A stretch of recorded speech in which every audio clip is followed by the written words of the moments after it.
Yeah.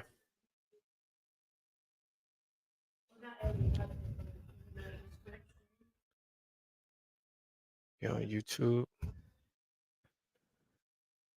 3, 2, 1. Welcome to the Mock Sports Show, home of your college athlete, where we are player led and player. Welcome to the Modern Sports Show.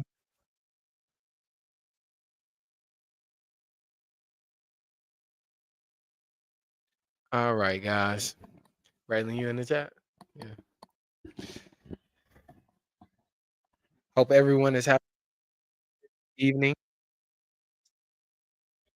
We watch this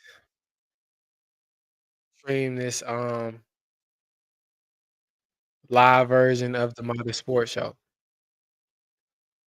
We got live. We're gonna wait for our viewers to start trickling on in, and then we're gonna get started like we do every Monday night.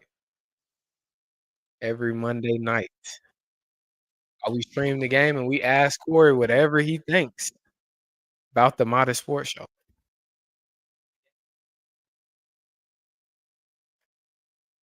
Let's see. Let's go ahead and start getting the word out. Let's start getting the word out.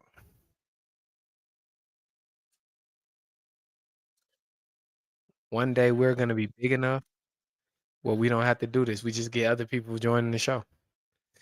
But how are you all doing on this lovely evening?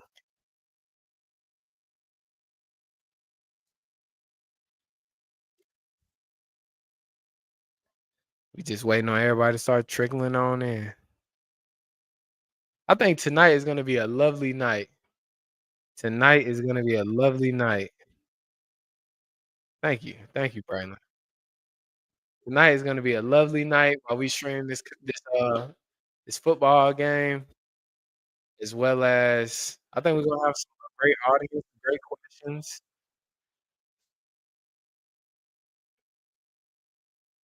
Let's hope this parlay hits. That'll make it even more amazing. You come in the chat, state your name. Hey, you have the friends with you. Yes, I do. They're in the background. Just hanging out, watching the football game with yours truly tonight.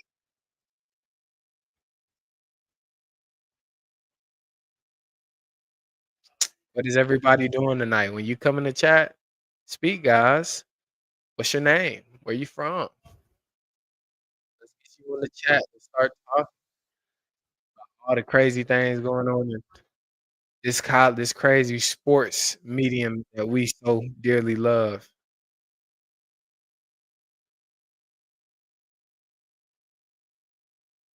We're gonna start getting a couple more people in here. The Modern Sports Show is live. What games did you all watch this weekend? What games did y'all watch this weekend?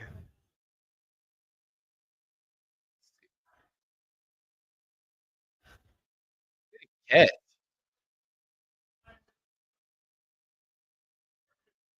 Okay, Mariah reviews Alabama. Okay. Thank you for joining. Thank you for joining, Mariah. I hope you are having a lovely evening. Hope you are having a lovely evening. What games did you watch this weekend? And be sure to cut on the Ravens versus the Chargers tonight. That's what we're watching right now. So be sure to put that on. We can watch that together. Let's see. As you guys join the chat, be sure get this to let's say send this to 4 people tonight. We just get started. We only been on 3 minutes, literally 3 minutes. I have to do a better job about time. I gotta do a better job about starting on time. You missed the first drive of the you missed the first drive of the game. So I gotta do a better job about getting on here and getting settled on time so we can start the game together. Let's get it sent out though. Let's get this sent out. If you have it, remember, send it to 3 people. Bray Bray in the chat. Let's see. Let's get It's sent to 3 people. I'm sending the same way I'm telling y'all to send it, I'm sending it. Let's get this sent to 3 people. Let's get it sent to 3 people, and then Imma start answering some questions, and we can start really ramping it up, bro. Let's just get this sent out. 3 people. Get it sent to 3 people.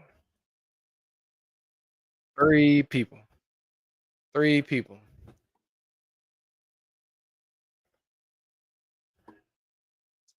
Bray Ray asks, "Do you think Alabama still has a chance of making it to the playoffs after losing to Oklahoma?" I still believe they got a shot, but it's very, very slim. I mean, up to this point in the year, everyone's I mean, not everyone, a lot of people still and so, just with that being said,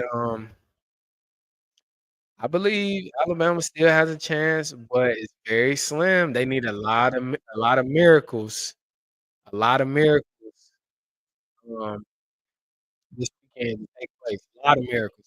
Kinda reminds me of Alabama 2020. They were a two-loss team, right? They everything happened that needed to happen that year for them to go to the playoffs. Unfortunately, they didn't go. I think that was a very good team, and I think they would've achieved great things that season, but things just did not pan out.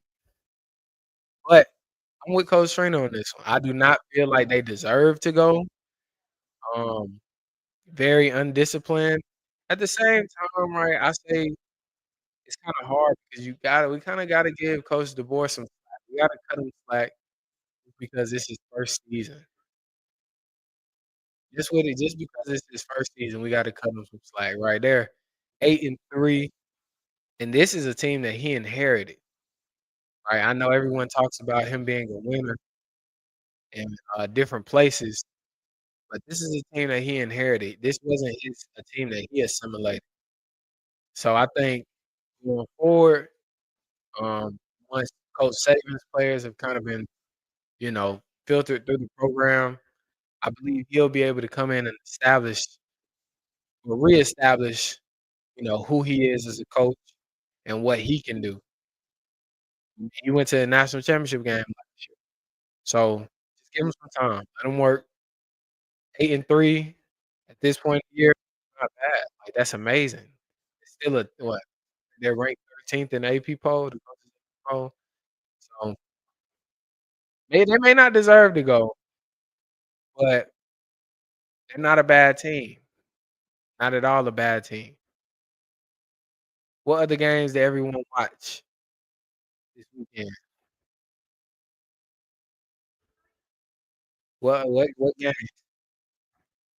games did everyone watch this weekend?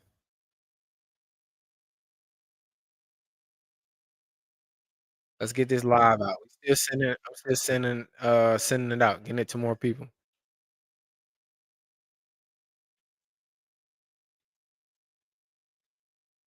Coach Trainer says inside information, not disclosing who, but they were not disciplined from the summer. They should have been better because he inherited the Coach Trainer, Imma be very I don't know, this is where we disagree. I'm not saying they weren't a good team, but I'm not gonna say they were a great team. I think a great team is a stretch. They have some good pieces, but defensively, I think they really didn't have an identity all year. I think as the season progressed, they started to become more what they would like to have been, but Deontay Lawson, he goes down this past weekend. I'm sure it was ACL. I know it was a lower extremity injury, but that Alabama team wasn't a dominant team like they've been in years past. Of course, the college football terrain has changed a lot since Coach Saban was in his prime as a coach, but Alabama, I won't say they were a great team. They were I mean, I won't I definitely won't attribute it all to, the players not being great. I think, coaches, didn't do a good job in scheming things up for players to be great in their roles. I think they had pieces to be a great team, but overall, I wouldn't say they were a great team. Okay, she said I shouldn't use great, but he had a better team. Oh, for sure. There's no I'm not at all negating that, not at all. He definitely stepped into a good situation, but if we look at his history, track record as a coach, he normally deals with pocket passers who that's their strength, and so I think Jalen Milroe for him as a coach may have been a challenge because him being somewhat a dual threat, I guess we could say dual threat, he was more of a runner though than a passer, so I think that was a challenge for him. Um, Coach Trainer says we lost so many players, but he had enough to perform better than what they have. I mean, and again, I mean, that's I mean, I don't agree, but I don't disagree just because I mean, they're 8-3, you know what I mean? Like, and granted, I know that's not the Alabama standard, but that's 8-3, you know? It's a great pass, great catch. Was that Lab McConkey?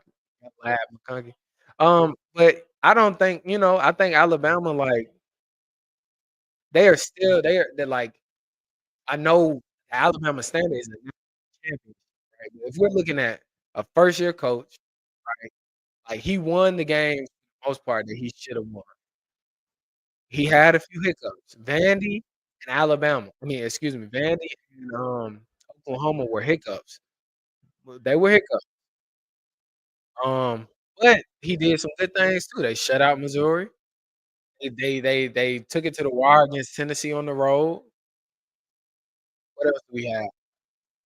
Um, I mean, I know we struggled kinda early in the season in USF, so that's not the best look, but, what other conference games did Alabama have this season?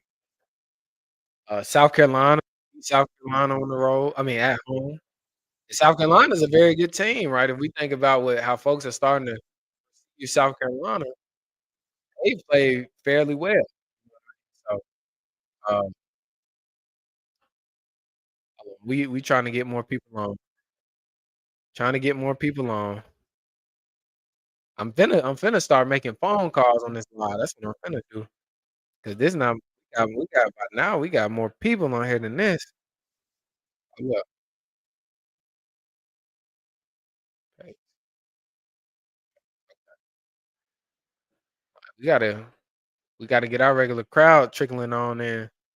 And remember, guys, when you come in the chat, speak, speak, so I can shout you out.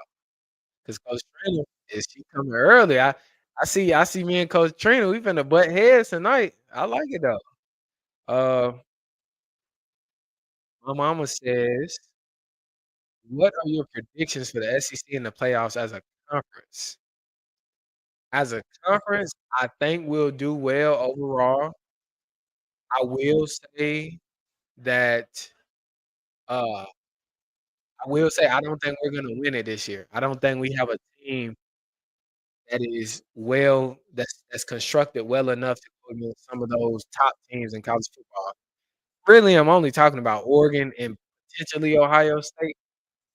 Um, those 2 teams, I mean, if they don't end up rematching or seeing each other again in, the early round, like the quarterfinals or the semifinals or the playoffs, I genuinely believe that there's gonna be an Oregon-Ohio State rematch in the championship game. That's how good I think those teams are. Oregon hasn't lost a game. The only game that Ohio State has lost to was Oregon. Uh, and then aside from that, I mean, it's not really, it's just not the SEC hasn't we could say Texas. I wanna make sure I'm not talking too heavy into the mic. We could say Texas, but Texas is just something about Texas that has not really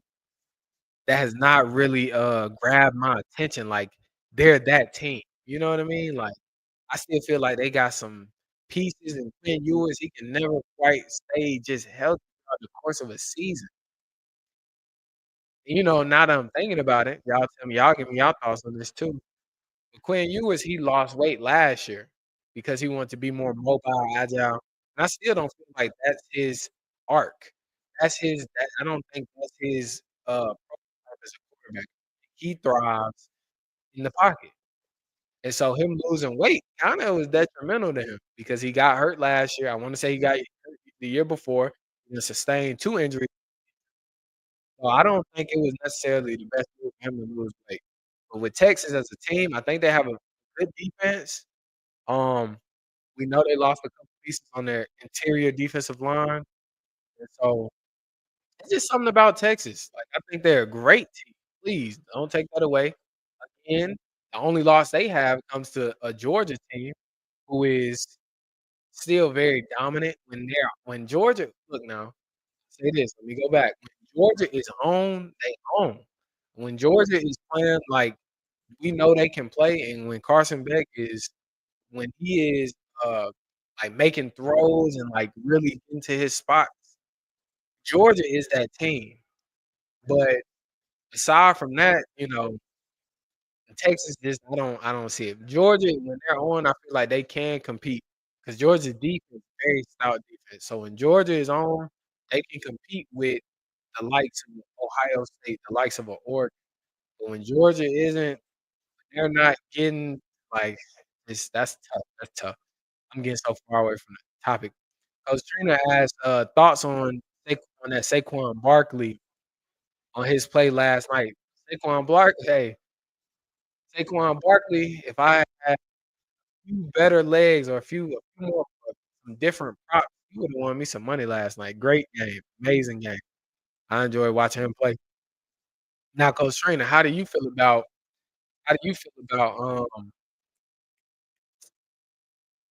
rushing title? Do we think Saquon Barkley or Derrick Henry?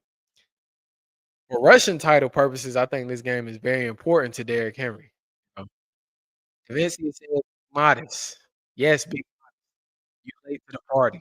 I appreciate Cece announcing her tardiness to, our night thing. You know what we do. You know how we get down. I don't even understand why you was late, how you in the chat talking about big modest, why you were late, unacceptable. I'm docking point. But, Cece says oh, no, no, no. Coach Trina says, "Texas is still suspect to me also, but I can't give the nod to Ohio because of who they had because of but I can't give the nod to Ohio because of who they have played." Coach Trina, we don't think Ohio has played worthy enough opponents. They go on the road to Oregon, they lose by 1 point. They go on the road to Ohio State, to Penn State, and they win. They get a win on the road. 2 top 5 opponents. I say they're battle tested enough. I don't know. Counter that though. Make me think. CC says I'm late to the party. What are we thinking about Auburn Alabama game? Alabama should win in a landslide. And our native, DeMarcus Riddick, he made some very controversial statements today. He pretty much said that Ron Williams was nothing to him. He don't really care about big names. And he just like it was nothing. So with that being said, I think Alabama is gonna torch Auburn this upcoming weekend. I think they're gonna torch him. I don't think just to let out some steam and shut Auburn. I mean, because that's a high note to end the regular season. They're probably not going to the playoffs, so that's a high note to end the regular season. Bray Bray asks, "Do you think these last 6 games, Saquon Barkley will surpass 2,000? Where is he? Fill me in. Where does he sit right now? Just because I haven't really paid attention to the Eagles this year. At this point in the episode, I'm very happy to do this. At this point in the episode, we are a proud sponsor, or we have a proud sponsorship with Lift Up the Vulnerable. Be sure to check out all their social media accounts. They are a what am I trying to say? Let me collect my thoughts. Lift Up the Vulnerable is a great, great sponsor of this show. They aid in victims of war crimes and just all sorts of domestic, or excuse me, to us, it would be foreign violence and things of that nature. They deal in the regions of Sudan and South Sudan. Please be sure to go look out all their work. They're doing amazing things, and be sure to support them. They're a great group of people. They are our very first sponsor on this show, and so I'm proud to be able to um, disclose that information. And like I said, go check those guys out. Go check them out. Also, like the video. Like the video. Like the video. Thank you. Yeah, drop that in the comments. Hashtag lift up the vulnerable. Thank you, Devancia Rogers. Thank you, babe. That's amazing. They're doing amazing work. Okay. JC asked, what about Colorado? We were speaking about the game last week, about the team giving it their all to beat Colorado, and they didn't. Yeah, we were. We were. We were talking about Utah. I feel like Kansas came in there with a big few attitude, if you know what that means, a big few attitude. And that's what teams have got to do a better job at, man. You come into the game, you 4-6, you're not playing for anything. Why are we not coming in there and why are we not coming into the game with that type of attitude? Why are we not coming into the game with that type of attitude? So yes, I enjoyed it. And I'm waiting for Rich to join the chat. I'm waiting for Rich to join the chat just so he can hear us talk about Colorado. But do I think Kansas did what they needed to? Yeah, they bullied them all game. Bullied them all game, moved them all game. I love to see Devin Neal run the ball down Colorado's throat. I love to see it. Brought me great joy. And guess what? When they don't make the Big 12 championship game, and it's only for one person, and he knows who he is. This is only for one person because I love Colorado overall as a program. I think Dion is doing great things. I think he's doing amazing things. He's definitely rebirthed the program. Colorado, hey, they getting a little too ahead of themselves in this grand scheme of because we run this down here. We in the South. You see this? So I even liked the thought or the idea of Dion maybe coming to a SEC school. I would love that. Then Imma be on the Dion train with everybody else. But at Colorado, nah, man. Ain't no Big 12 school finna come in running anything. So shiesty, who I'm going for? What you mean? Who like, what you mean? See, that just made me have a little attitude. 'Cause if anybody is against me, let's really get into it. Finna turn me up in here tonight. See, I got the muscles out. You see I got the muscles out, so I'm with whatever tonight. I'm with whatever. I'm on that type timing. We got the week off. I ain't dealing with no kids this week. You know what I'm saying? Thanksgiving break, so I'm on that timing. Alright. Let me reel it back in. Uh, my mother says, "What's my assessment of Colorado?" Pretty much the same thing. Pretty much the same thing. I mean, I think Colorado they got a bright future. I think, Dion is a very, very great salesman in his product. I think they will accomplish great things. I genuinely do, especially when you look at this new age of the kid that we're dealing with. The kid, they is flamboyant, you know what I'm saying? They're outgoing, they be on TikTok. So, I mean, they want to be flashy. They wanna they're showmen, and Dion is just that. So, I'm interested to see, what Colorado continues to do and how they build on their program. I think they're gonna get some very good players. So, I'm not at all I'm pro Dion. I just we need to get this thing right. You know what I'm saying? Like, we need to get it right. We need to get it together when it comes to who run this football landscape. That's the South. That's the SEC, and I'm really tired of even seeing this notion that the SEC is not the best conference in college football. We getting too far away from ourselves. So that would be the only reason that I would be happy that Texas comes or like Texas makes the playoffs. They go in there and they really disrupt everything. Or Georgia or Tennessee, whoever we get in there. Like Oregon is my pick, but I would rather see Tennessee or Georgia or go into that thing. You know what I mean? So, it's just one of those things. Why the question stop? Why the comment stop? Let's go. Y'all done riled me up. Don't back down now. Y'all done riled me up. Get this to 3 people. I need you to get this to 3 people. There's still so much more we gotta do. Let's take it. Who that? J.K. Diamonds? Yeah, this a big game for him. Real big game for him. Ooh, okay. Cece asked a great question. Okay, she says, "How do you?" I I hope my whole Lily Hillian family is streaming this. Don't be just watching this on one device either. Either look, I'm finna get a shout out. Cone, P, everybody. CC, Devancia, everybody down there. Jesse, JC3, everybody down there. They need every iPad and phone need to be streaming the Modest Sports Show right. Aside from that, Cece says, "How do you feel about the coach at LSU yelling at the player, telling him he's uncoachable? Some say that players are getting out of hand because they're making big money at this." I agree. This sport is becoming so, um, it's so much about monetary gain. It's so much about what can I get out of it. Nothing is about what can I get. How can I contribute? How can someone how can someone how can I serve someone? It's all about take, take, take, take, take.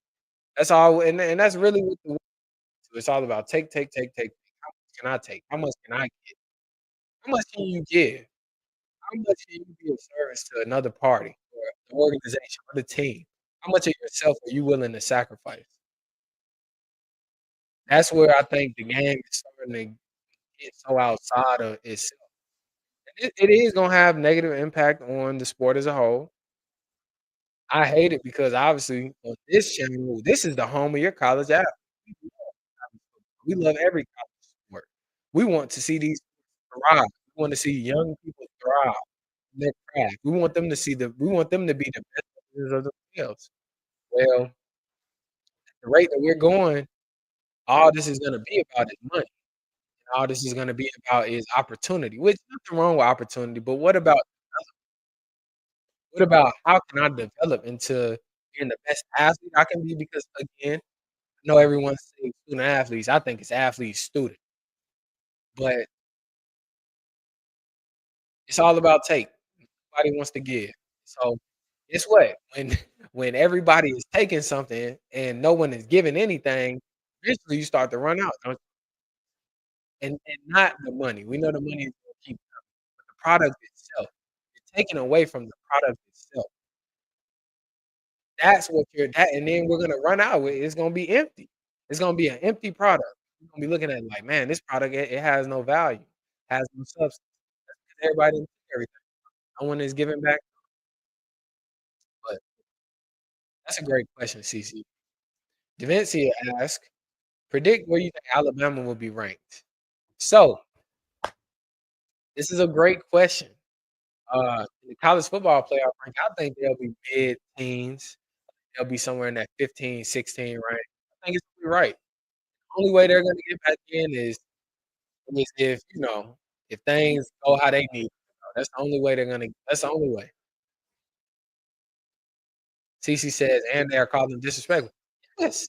I deal in the school system every day, Monday through Friday. These kids are very disrespectful. Very, extremely disrespectful. Something we've never seen before. I actually got a Facebook post. I got a Facebook post that kinda went viral on Facebook. It was just about that. Everybody think their kids is angels. Nobody kid bad. Okay. Go spend a day in the class. Go spend a day in the class. I guarantee you that'll change your mind. I saw someone say they would have told him, "Let me go, get your replacement out of the portal." I mean, yeah, that's really what this game is boiling down to. And I'm not at all speaking to kid because the transfer portal is a great it is a great thing. love it, actually. I love player power, player empowerment because the coaches, they can sign a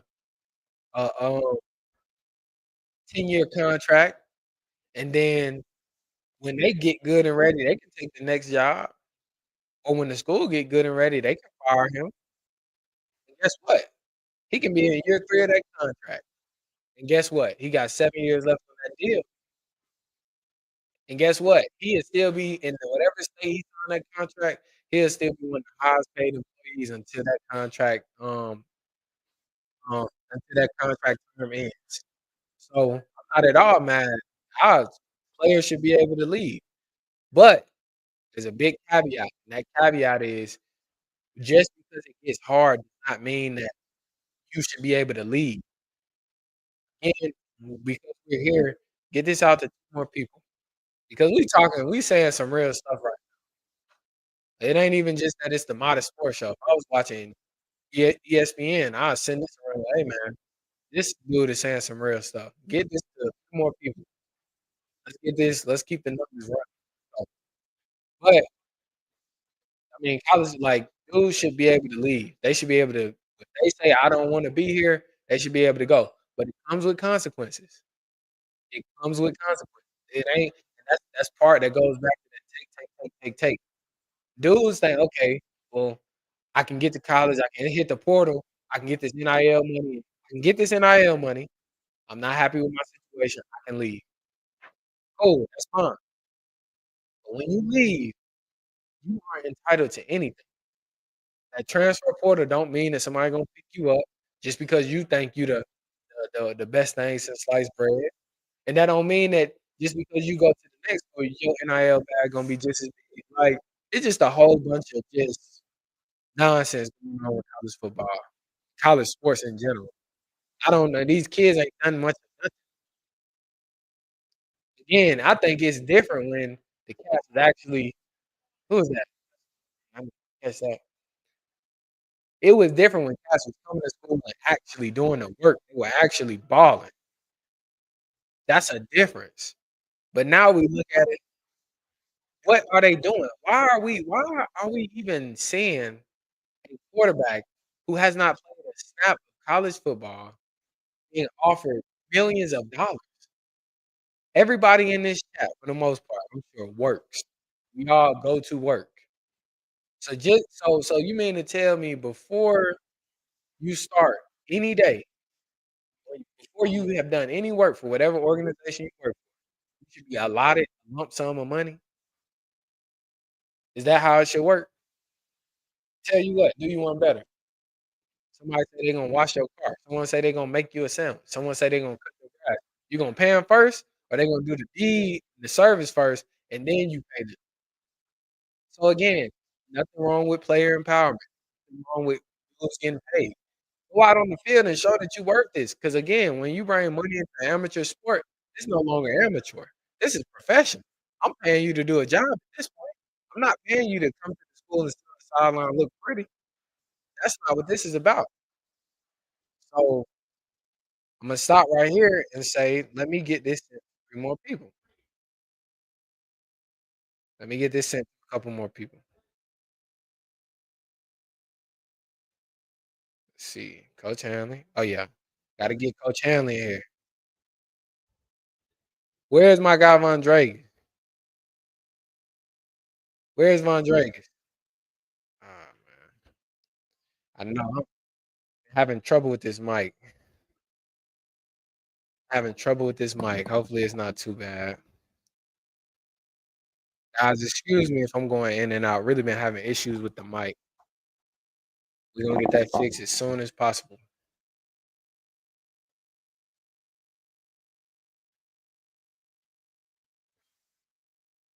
Alright, but, yeah, Coach Trainer or excuse me, let me get back. Sorry, guys. I went on a tangent right there. Like it's I get so hyped up about this stuff. I'm so passionate.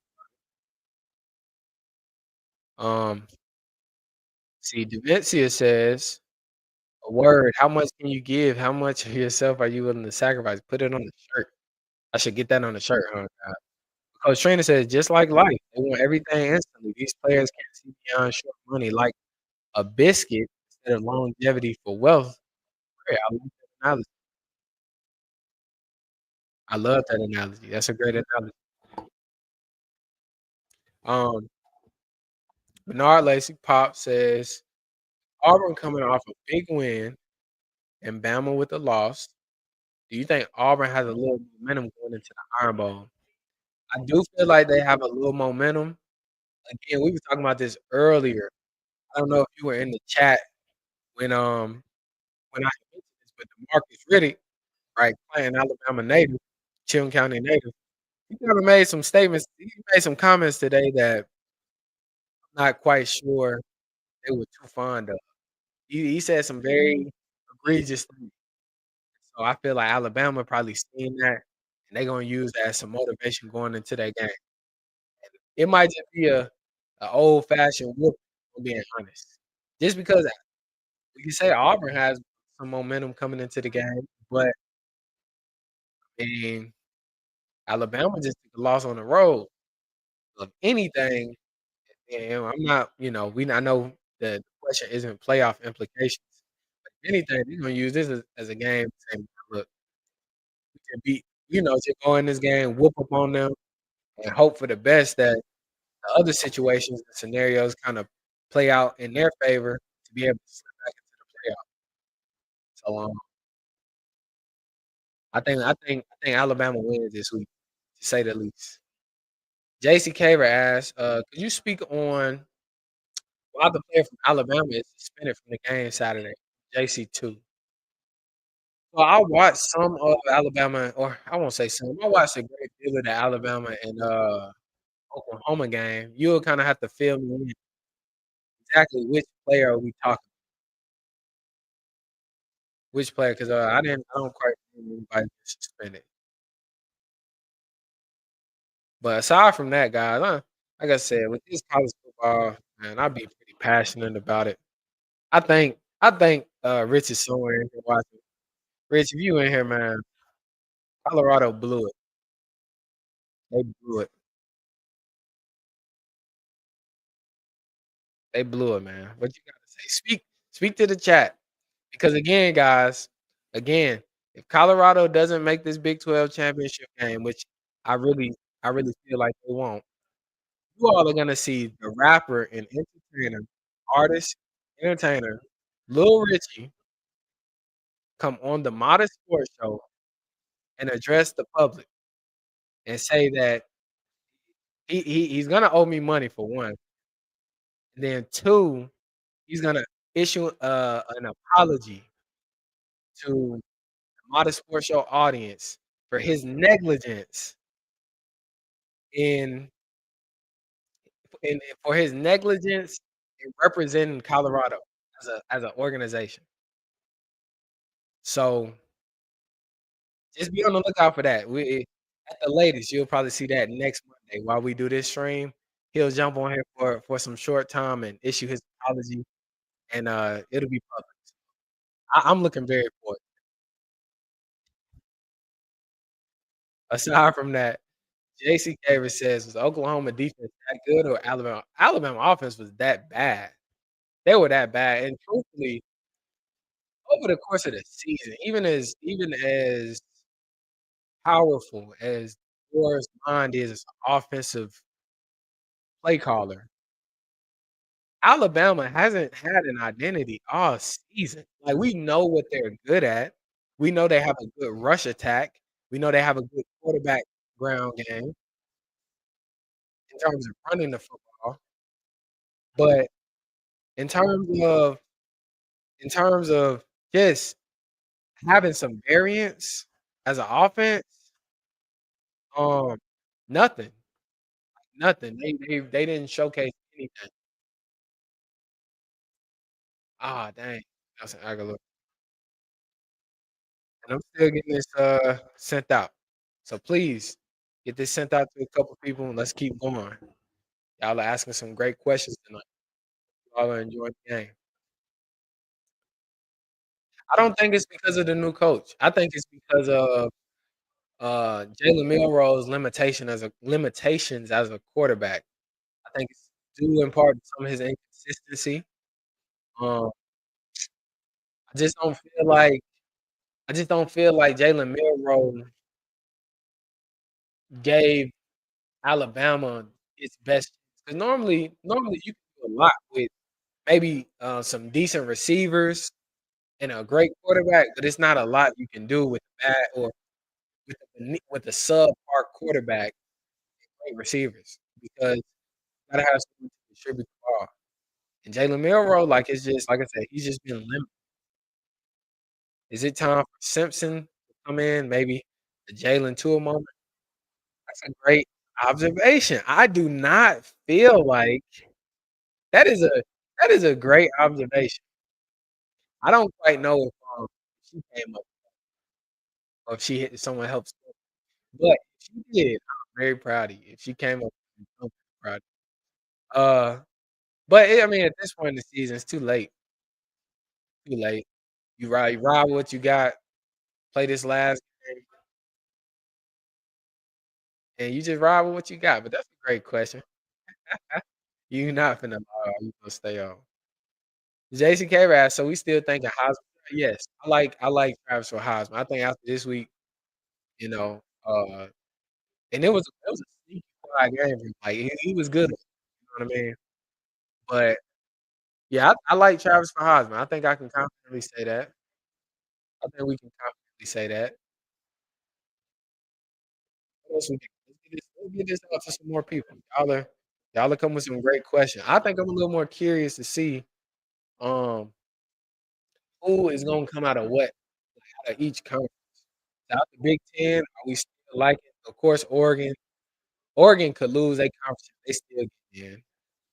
Ohio State is probably still gonna get in regardless win, lose their conference championship. Indiana probably still gonna get in, and they won't even go to their conference championship. Um, what do we think about Penn State? Should they still 4 Big Ten teams? 2 of those Big Ten teams obviously not gonna play in their conference championship. Should they still go? And then aside from that, what about the ACC? Let's say South Carolina beats Clemson this weekend. Do we still like Clemson to or yeah, are we still liking Clemson to go? Let's see, what else? Who else? Touchdown, Lamar Jackson.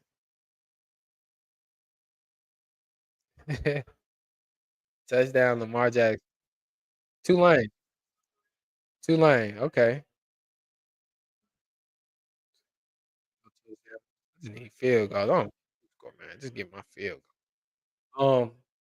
Sorry guys, looking at my parlay. Pray for my parlay tonight, guys. Drop that in the hashtag pray for Corey parlay, please. I need that. Arlita, asked, what about Tulane? Tulane is my favorite group of 5 school for obvious reasons.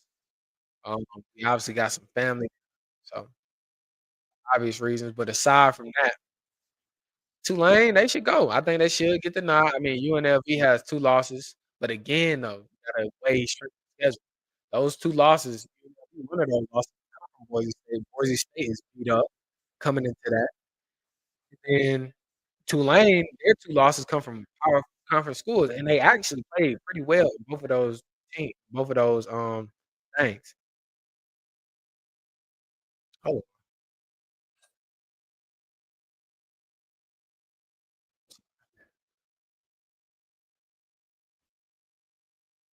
you watching me. Yeah.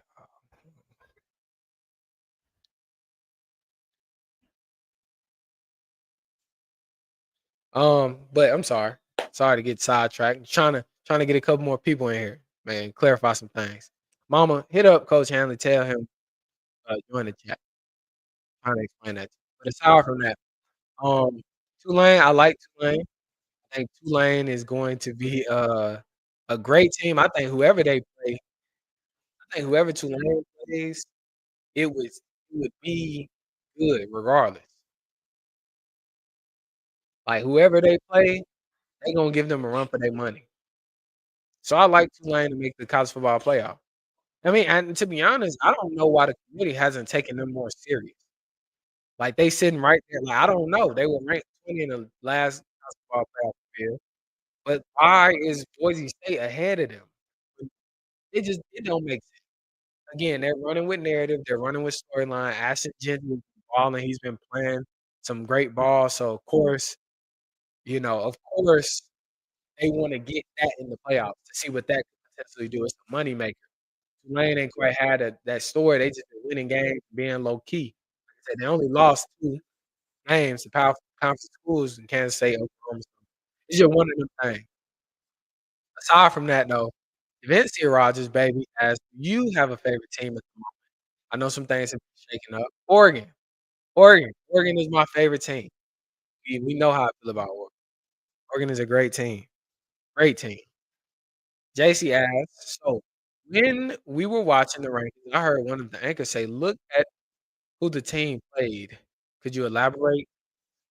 Just I didn't understand what they were saying. Yeah, essentially, when they were saying, like, "Look who the team played," just look who they played, like, is it necessarily fair to say Indiana is a the team that we think they are because they had a weaker schedule? It also brings into account how people view the SEC. Like I said, let me clarify this first. So essentially, all he was saying was just look at their schedule. Who have they played? Did they play good teams? Did they play bad teams? Well, in the Big Ten, there's a lot of bad football. Purdue, I ain't gonna throw Nebraska. Nebraska good too. Purdue, USC, Washington, Rutgers. There's a lot of bad teams in the Big Ten. Like honestly, and there's 18 teams in the Big Ten. Okay, of those 18 teams, there are only 4 or State, Indiana, Ohio State. There's 4 really good teams out of 18 teams. In the SEC, there are 16 teams, top to bottom. There's probably 2 teams this year in the SEC who aren't very good. That's Mississippi State, that's Kentucky. Everyone else has a conference win. Florida, Tennessee, Arkansas, Texas A&M, Georgia. Who else? I mean, Kentucky got a in-conference. They beat Ole Miss on the road. So everyone wanna run with the narrative that the SEC isn't as good and this, that, and the third. Man, look, our lower tier teams, we can go back and look at Mississippi State's game against Georgia from last month when they went on the road, and they played them pretty well. Like, our conference, I mean, no matter where you at in the pecking order, the SEC delivers a pretty good product. So, yeah, I'm sticking beside Oregon. Just to answer that question, Vince here, or excuse me, to CC, yeah, that's all they meant. They didn't really it wasn't too much. It wasn't anything under like beneath the surface. Or Leader Albert asked, could Tulane be leading a new wave? I think it depends. Like I think they could be good for years to come, but I don't know. At the rate Summy is winning, it might not be long before he start getting some real offers to come to some power conference schools and like he might just have to he might just have to bounce around, or not bounce around, but he might have to leave Tulane and go somewhere else. Opportunity presents itself. This year, Roger says, "So you sticking beside them?" Yes, I'm sticking beside Tulane, or are we talking about Oregon? So I'm sticking beside Oregon. I really am. I think Oregon. I know I'm getting so much flack for this, but I think Oregon is going to be one of the better teams to come out on top. One of the best teams at this point to come out on top. Or Leader Albert asks, "It's rivals week. What does that look like for each conference?" So I like that you asked me that, and of course, I'll go more in depth on the next episode of the Modern Sports Show. And at this point in the episode, please let me tell you, all 10, I got 10 viewers in right now. I really appreciate all 10 of you for joining the Modern Sports Show tonight and being with us and just facilitating discussion like this. Because this is what keeps the sport going. This is what keeps college athletics alive. We really appreciate you. If you haven't commented in the chat, don't be afraid. We do this every Monday night, while we watch our Monday night football game. Speak up in the chat. What do you think about what's going on? Like, your opinion is valuable to this discussion, so let's keep dropping some stuff. But it's Rivalry Week. Just a quick snippet. Just a quick snippet. Ohio State pummels Michigan. Can't wait to see that. Alabama beats Auburn. Indiana beats Purdue. Indiana beats Purdue. Excuse me. Indiana beats Purdue. Um, what else? Indiana beats Purdue. What else? Give me some more rivalry. Florida. Florida beats Florida State for sure, without a doubt. Without a doubt. What else we got? Give me some. Texas. Texas and Texas A&M. That's a tricky game. Just because Texas A&M at this point, they're not really playing for anything, so they might just try to ruin Texas's season. I think Texas is gonna be. I think they're gonna pull that one out. I think Texas is gonna pull that out. Um, Dion Hanley says, I honestly feel like the SEC will never have an undefeated or one-loss team again. Schedule is a monster. I completely agree. I completely agree. The schedule is crazy. Um, and not only that, that summoned the thought for me a couple weeks ago. Like, I think we might see it one day where a three-loss SEC team could get in because look at what South Carolina did this season. They lost games. Like every game that they lost for the most part was a close game. This week they might actually, if they beat Clemson, we really might have to start looking more into that. Maybe not this year, but if we have similar storylines in seasons after this, then we actually might have to start assessing, like, we lost SEC team to possibly get in the playoffs, and I know that would make the people sick. That would make them mad, but again, our product is better than your product.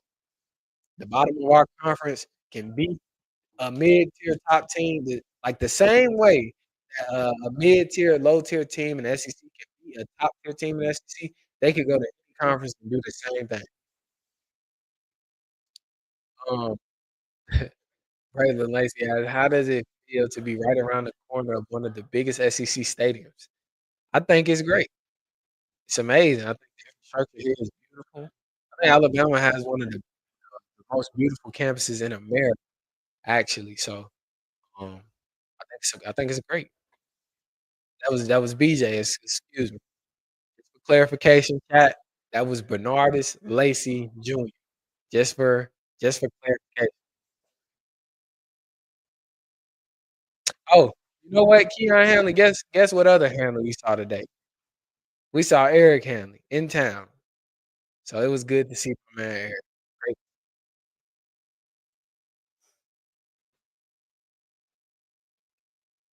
great to see him. Mm. What else we got, chat? What about the turmoil UAB is going through? Can they recover under the current coaching staff? See, UAB actually finished their season.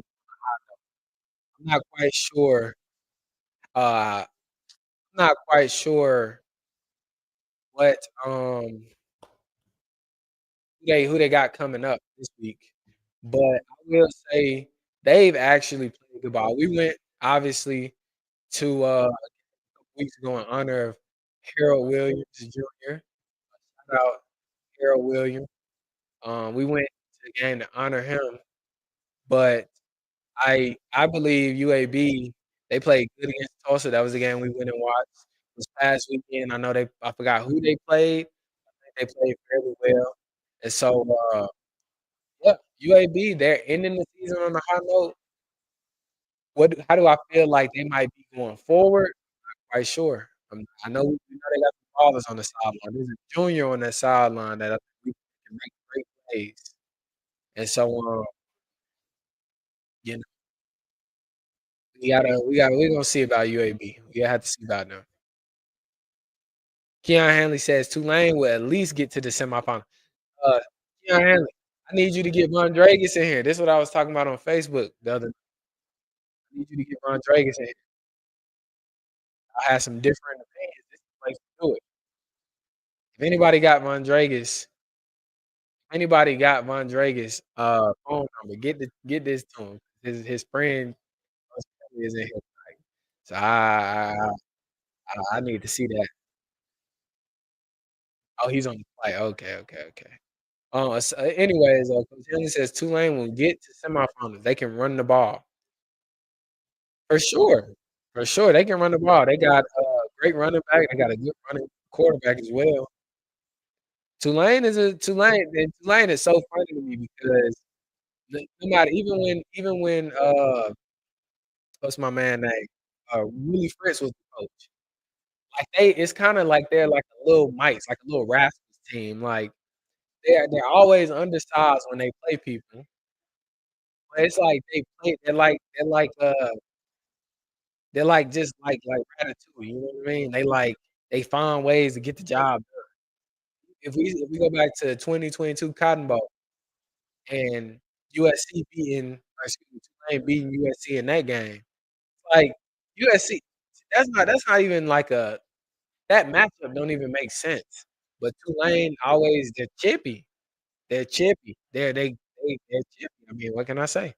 So definitely, definitely excited to see what Tulane can do. Davincia says, not BJ exposing where your set is. Paparazzi gonna go crazy. I know, right? He trying to blow the spot up.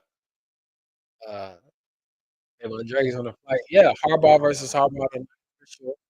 It's a great matchup. And this is actually, I would say to give a lot of kudos to these defenses tonight. Defenses are playing amazing. I thought this was gonna be more of a shootout type game. Still has the potential to be that. But wasn't expecting a low scoring game. I need a few more field goals for my parlay. Few more field goals. Need a few more field goals. Yeah. Lamar been kinda struggling these past couple weeks. He not really looking like himself. So, if you guys haven't, be sure to subscribe to the channel. Be sure to like this video. Send this to 2 more people, 2 or 3 more people while we stream this game and we have a great time in the chat. Hopefully, my mic and my audio isn't, too jacked. We gonna work on getting that fixed, but really enjoying you guys, and I appreciate you for joining the chat. I appreciate you for joining the chat. How do we feel about basketball season? Like college girls, college men, like how do we feel about basketball? I seen Alabama had a pretty decent ranking. I think as it pertains to the theme of tonight, and us talking about the disciplinary um, model or mold that exists for college athletics, how do we feel about the Auburn incident, the Auburn plane landing, that situation? Auburn players getting into it, flight to Houston. Like many of my people down south know, they landed somewhere in the Millbrook, Prattville area or something like that. That's when they got into it. Had to land the plane, emergency land the plane. Um, how we feeling about college basketball? What are we seeing? I ain't really been watching a lot of college basketball games, to tell you the truth. But this season, right? This season, what we're gonna do is definitely important. Um, we're gonna have a. I'm not gonna say who. But we're gonna have a college women's basketball personnel member to be joining our show and kind of discussing some different things about college basketball. Give us an insider's look at and I'll say this team or the personnel member of this team, she's been on the show. So if you know who that might be or you know the show, drop that in the comments. Yes, the school. Aside from that though, she'll be joining us. We just gotta get a schedule set up where we can get her on. Um, I'm gonna enjoy having her. She's in the big in the they compete in the Big 12 conference. So I think my women viewers are gonna enjoy having her on.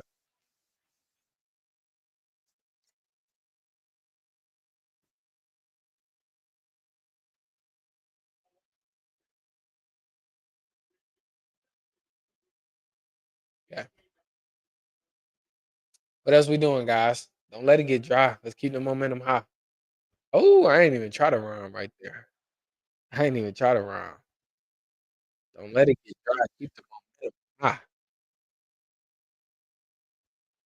Bar, bars.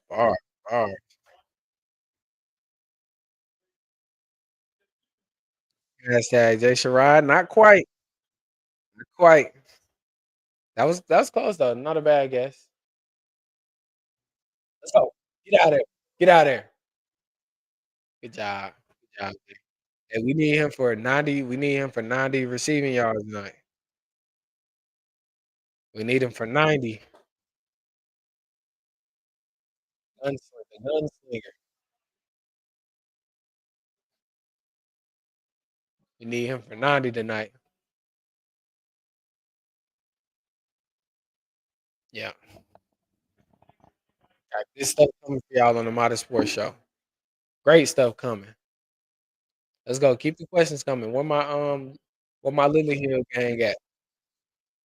Okay, favorite player currently. Favorite player, college football to watch. That's actually I would say Ron Williams. I like watching him around. He's funny. It's funny to me because he is 17 and he's so good that it's like besides winning, for sure. But yeah, it's like he's so good, he's so little. It's like he's like a little bad kid. Like a little bad kid, you know? That's why it's so funny to me. Uh-oh, we got somebody, that guessed it. Marquez Webb, can oh my god. Everybody hey, see how yeah, let's see. She got it right. Marquez Webb, women's basketball coach at the University of Kansas or at Kansas University, excuse me. She's gonna come on. We just gotta get some who is this? Oh, we caught that. And that's a PI. Good job. Touchdown. Ravens, baby. Hey, Ravens we going to the Super Bowl this year, man. We going to the Super Bowl. I'm telling you, this is our year. This is our year. We're going to the Super Bowl, baby.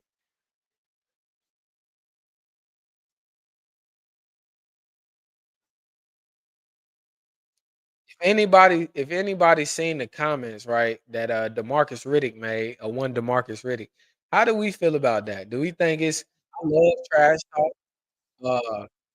I genuinely love trash talk. I'm more of a trash talker after I done showed you up than before because you just need to prove it. You know what I mean?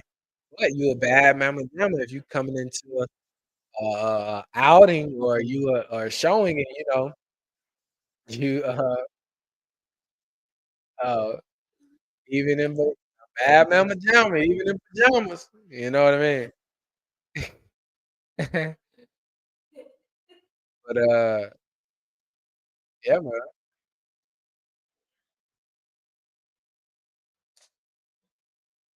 Save it for Saturday.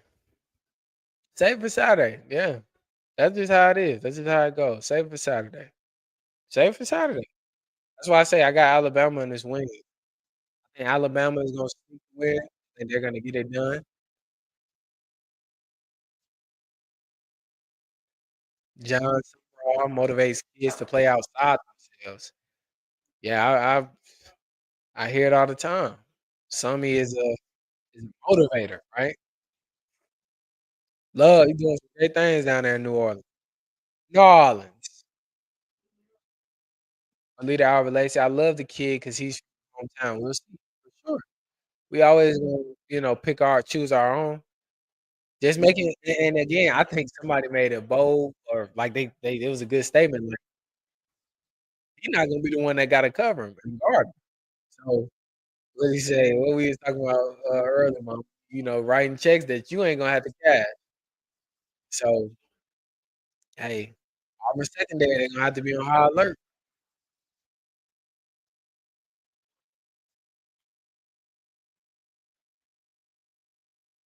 They gonna have to be on high alert.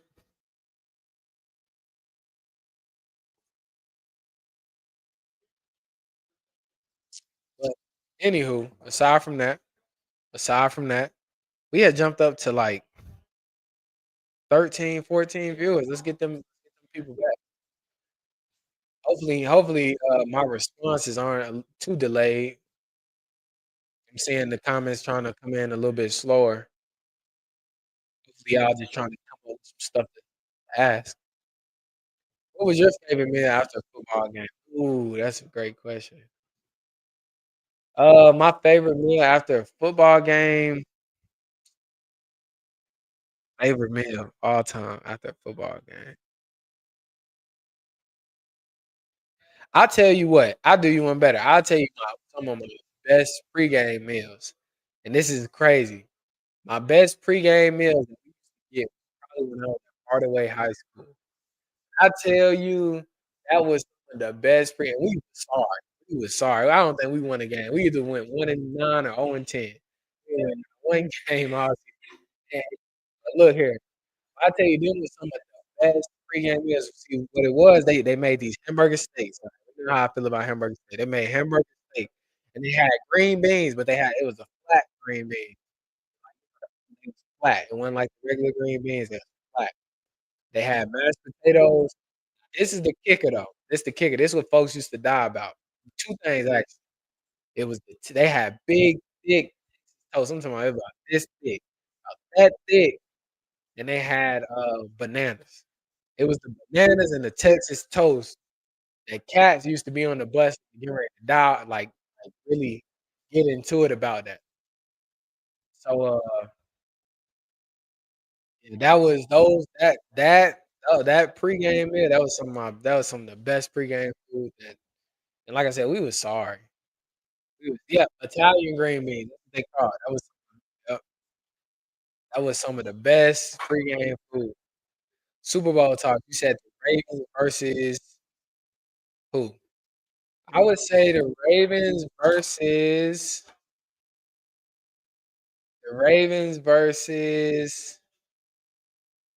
mm, huh, Ravens versus Imma say and to be honest, probably should have been this last year. I'll say the Ravens versus the Lions. I think it had high potential to be that last year, but neither one of those teams could close it out. So Imma say the Ravens versus the Lions this year. Richie said, "That's lit, man. Tell them I want to intern and I'll be the water." That's a bad mamma jam, even in pajamas. He said he gonna be an intern and water boy. Hey,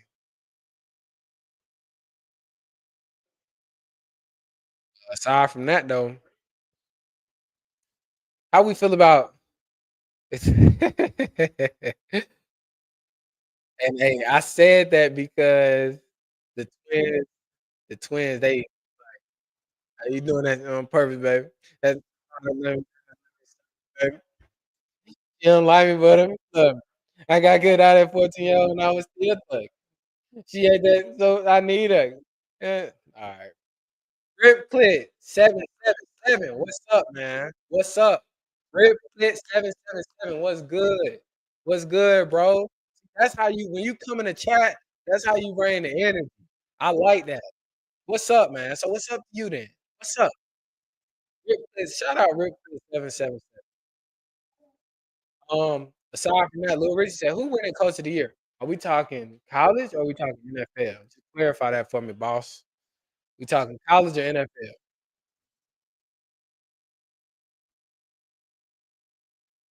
Let me know. Let me know something." That's right, Austin. That's for sure. I know it.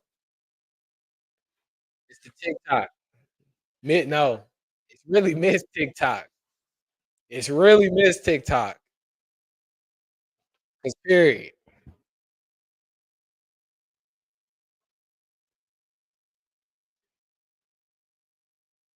Waiting on Richie to let me know. We talking about college or we talking about NFL? Coach of the Year.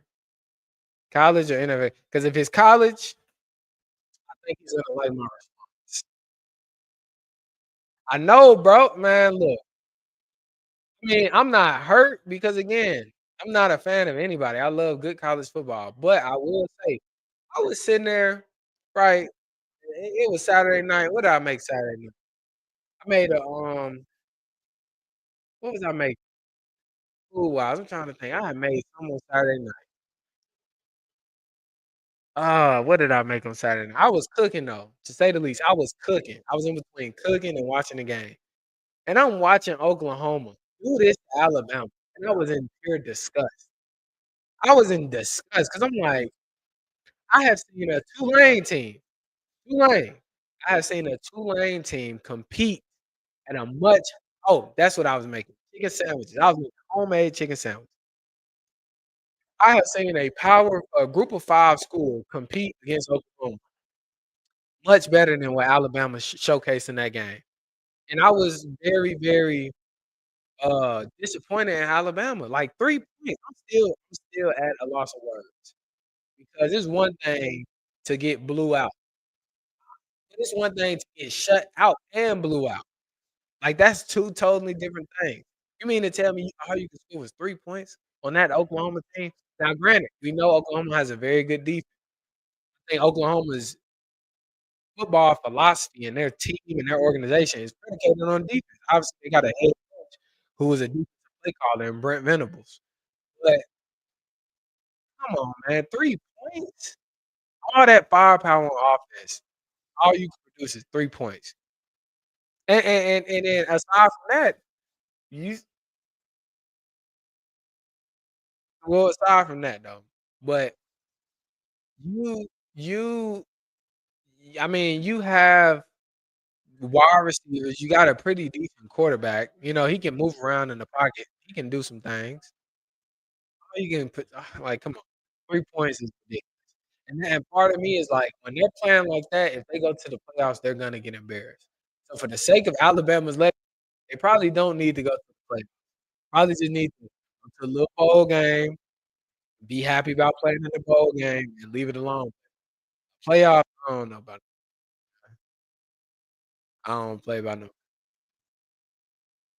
now, for anybody that watched the Ole Miss game, especially the final minute and a half, what were your thoughts on that? Please tell me, what were your thoughts on this? I'm just very, very just and guys, again, my mic is going in and out because 'cause I've had a couple people text me. If my mic is going in and out, please, please forgive me. We're gonna work on getting a new mic. We're gonna work on getting a new mic so we'll get more high quality, deliver better audio for you guys. But, Dart definitely cost him that game also. I was sick watching it. I was sick watching it. Could not believe could not believe it.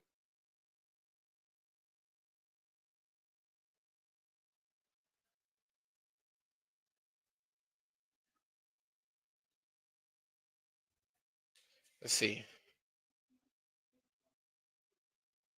Check the trap. That's what we call this, checking the trap. Check the trap. We need a couple more field goals, and we just need Lamar and Justin Herbert to come out in the second half throwing the football, man. And I need Tua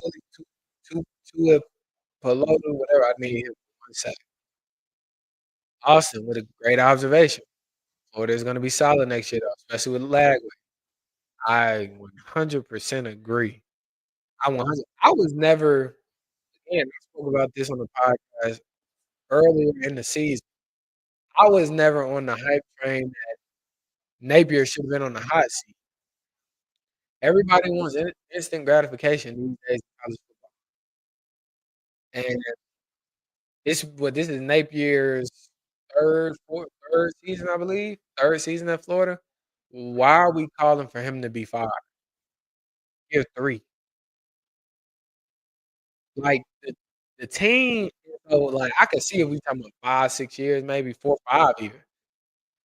But in 3 years, the team that you still inherited a team, essentially. Like, you still have seniors, the ones that haven't left, you still got a senior class of players that you didn't recruit, people that are supposed to be vets in your system. guys that you want that's in your system, people that know the play calls, people that play the way you want them to play, athletes that you want, so it kinda don't even make sense to fire a coach in 2 or 3 years because he still ain't got dudes in there and developed his guy. So, Florida is gonna be okay, man, especially the way that they ended this year. If they can carry that momentum and morale into next season, they're gonna be amazing. They're gonna be great. So Florida does not, uh they don't I don't look at Florida like they're not gonna be able to, be something great. I think they're gonna be great next year. It's gonna actually it might just be scary. They actually might just be scary good next year, to tell you the truth. The teams they've knocked off actually just might be scary because I feel like they got a lot of young guys too. UA or AU? UA. Alabama's gonna take care of business. And, because it's like every other year, every so often, we see where Auburn competes and does something. That's not this year, they're gonna take care of business. Alabama is gonna take care of business, probably whoop 'em pretty bad. Like I said, especially after the comments that one Marcus Riddick made. So, I'm gonna be looking forward to that. I'm gonna be looking forward.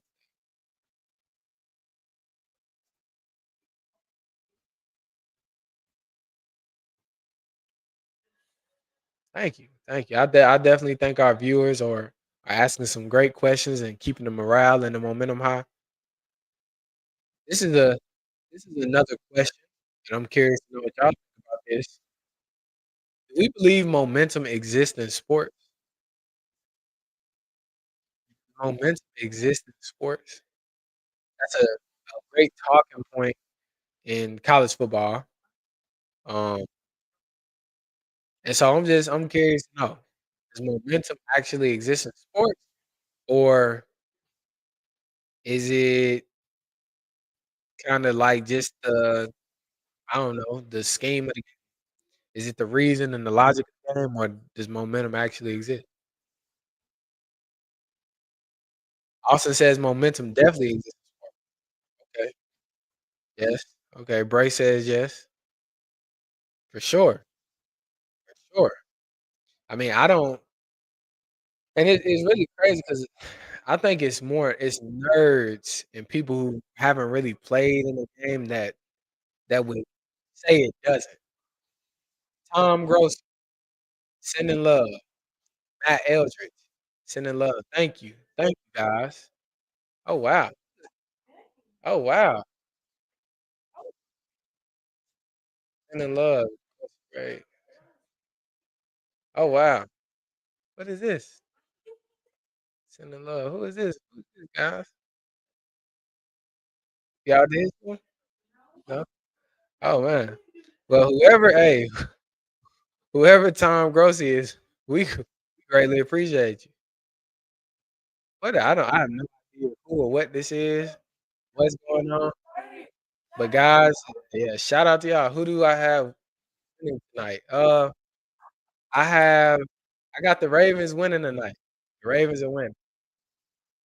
23-3 NFL. You doing your thing. I appreciate it.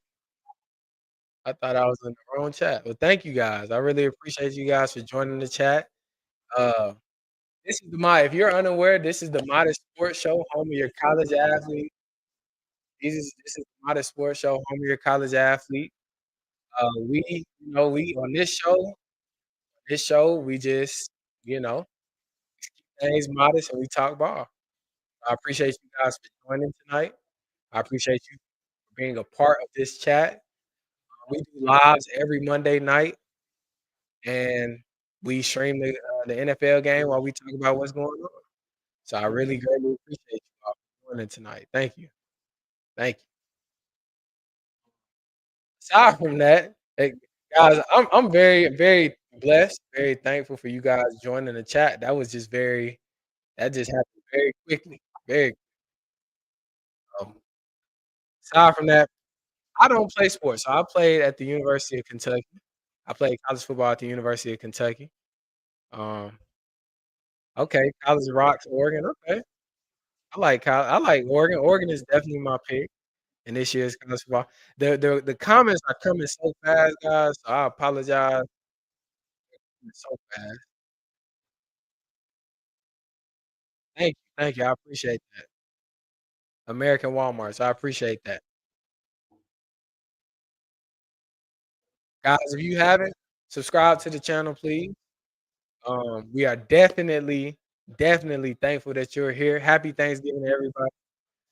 Um, and again, Grocery Raid, whoever Grocery Raid is, I really appreciate you. Thank you, thank you.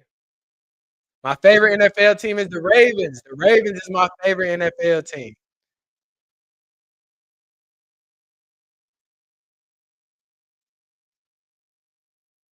The Oregon Ducks are not overrated.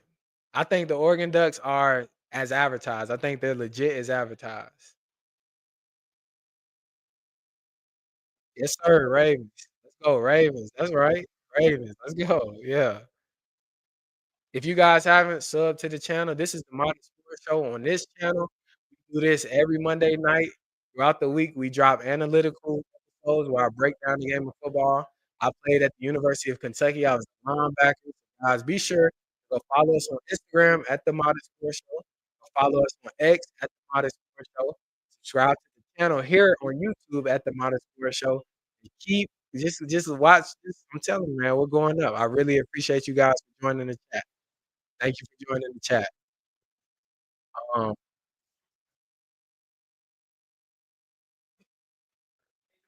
it is. Yeah, this game is gonna be a great game. I thought this was gonna be a shootout. Um, I thought this was gonna be a shootout.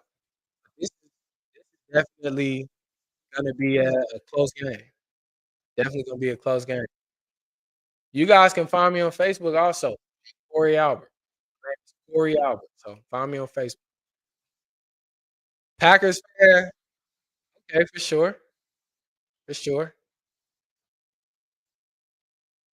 Well, I greatly appreciate Tom Grossi. I gotta guys, you guys don't even know what you just did, man. You that really warmed my heart. This exploded the chat. Like, this is crazy, actually. Like, the way that it was just all coming in, this is crazy. And so, like I said, if you guys support my cause at the Modern Sports Show, I greatly appreciate you guys. We do player interviews. If you haven't, go check out the channel. We do player interviews. Our player interviews are second to none because it's player led and player focused. That's our motto. I played at the University of Kentucky, and I go back and I speak with athletes at every school, especially in the Southeast region of America. Hey, on this new chapter and phase of the Modern Sports Show, we're gonna have some great content coming, guys. So just be sure to stick around, subscribe to the channel, like the channel if you haven't, and yeah, yeah. I don't play. I'm no longer in college. I graduated. I did play college football at the University of Kentucky. So,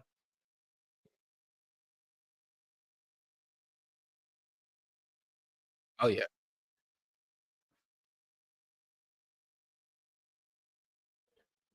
And guys, be sure to go check out Lift Up the Vulnerable too. They're our first sponsor on the Modern Sports Show. Very thankful for them. They help war people in Sudan as well as South Sudan. So be sure to go check them out. Um, have their links and stuff like that all over my social media. They do great things, great people. Um, and yeah, be sure to check those guys out. The Chargers, I think the Chargers are a great team. I think I think Harbaugh has come and definitely kind of revamped the organization. I think they're playing good ball. I think for J.K. Dobbins, this is a game where he's kinda like, you know, it's kinda like a game for him, obviously, with him coming from the Ravens. Um, Justin Herbert, he's been playing immaculate ball. I think he only has 1 interception on the year, so his turnover ratio is great. Um, so yeah, I think the Chargers are playing great ball. Iowa State proving they for real. I agree. Iowa State is proving that they're legit right now. Iowa State, I mean, they dropped the game to what, Texas Tech, Cincinnati. But I mean, aside from that, I think the Big 12 conference as a whole is it's not necessarily the best, but I think all the teams are pretty equally in that same category. So for the most part, it makes for a good product. I agree with you. Iowa State is definitely doing their thing. Denny Street. happy day, man. Happy day. I'm thankful for you on this Thanksgiving. Thank you for being here on the Modest Sports Show. I'm thankful for you. Peter Flynn says university sports are something new to me as well. We do not have them here in Australia. I will say, Australia, I'm not that familiar with the continent of Australia. But I will say that you all produce some of the best kickers. Y'all come over here in the university game and are great kickers. So love seeing that. Matt is my name. Says you like these Chargers uniforms? I do. I think the Chargers always have some dope stuff. I think this is kind of like a throwback look for them with that dark blue. Um, and so yeah, I enjoy seeing it. Kind of reminds me of their days when they were in San Diego. So I enjoy seeing that. Yeah, and guys, thanks. So my mom just plugged that in the chat. I had Marlon Humphrey's little sister, Brittany Humphrey, on. So be sure to go check that out. She ran track at LSU. She's a great person. Even she was a great athlete, even better person. So be sure to go check her out. Be sure to go check that interview out. Tyler Belcher says it's going to be a great playoff for college football. I agree. I agree. For college football, I think it's going to be a great playoff. People that didn't believe it was going to be a great product with them expanding the playoffs, shame on them, man. I think and to be honest, it never made sense to me that the college football playoff wasn't gonna be a great product, especially with them expanding the playoffs. It's more teams and we're getting matchups that we've never seen before. We just seen Penn State fly to the West Coast and win in what? That was a double or triple overtime game at USC.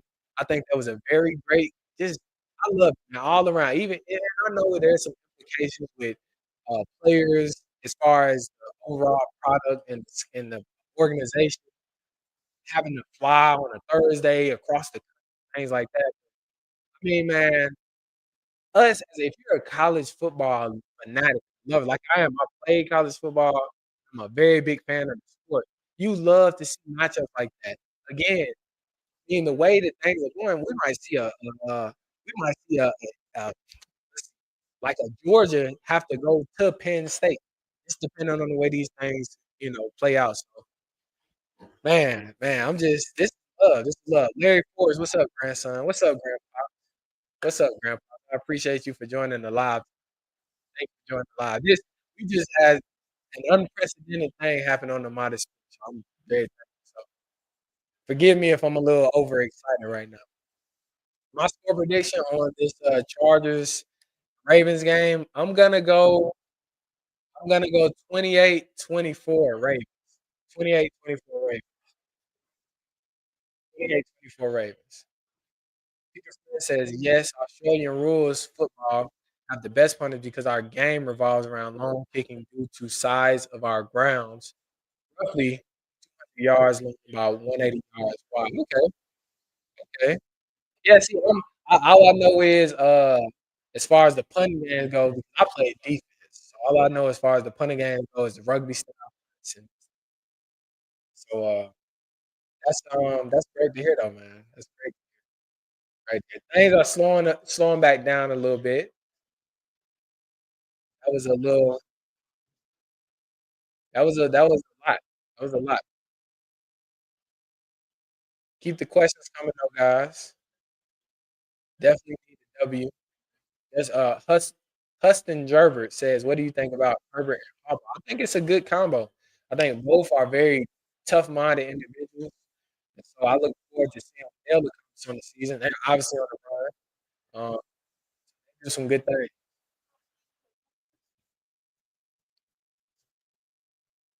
Hey, shout out Grossy Ray, man. Shout out Grossy Ray. I'm not really familiar with Grossy Ray, but just he just kinda lit my chat on fire. Appreciative for him.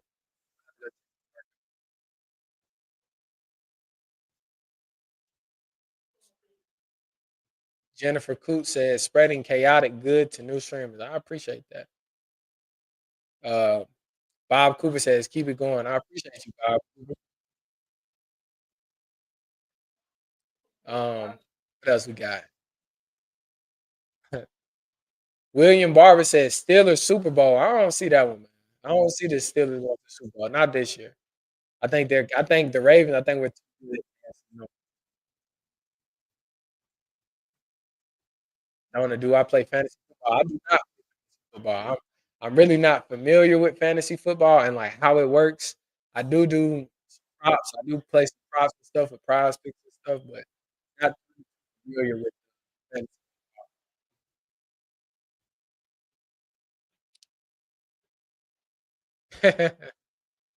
Is in the love. Thank you, Jordan Kendall. Sending love to smart creators, man. I appreciate that.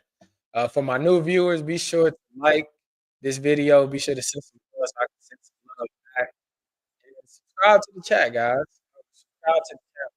We do some great things on the Sport Show. I'm a smart creator. Definitely trying to get to that next level.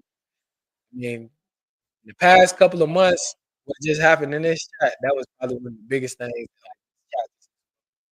And so I'm thankful for you guys if you're still sticking around. And just grow with me, man. Like this is a community of modest people. That's what I like to and deem myself. So this is amazing. I really I really appreciate you guys. It says I'm being rated by the Grossy Posse. That's what it was. I just got rated by the Gross. Shout out to Tom Grossi. I just got rated by the posse, man. I'm gonna have to check raid is on. Okay. Okay. Sending love. Okay. Have a great thing. No, you have a great Thanksgiving, Joe Jawson. Have a great Thanksgiving. I have the Ravens winning tonight. Aiden KML. I have the Ravens winning. Super Bowl predictions: Lions and the Ravens. I gotta go with my Ravens, Lions and the Ravens. I like the way the Lions are looking and have looked. Go Lions and the Ravens. Um, Ryan Nagato says, "What's up, my brother? What's up, bro?"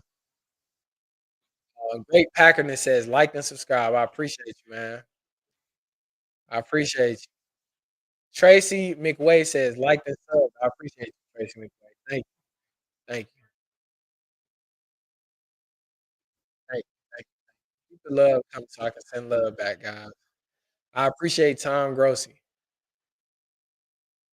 I appreciate Tom Grossi. I appreciate that.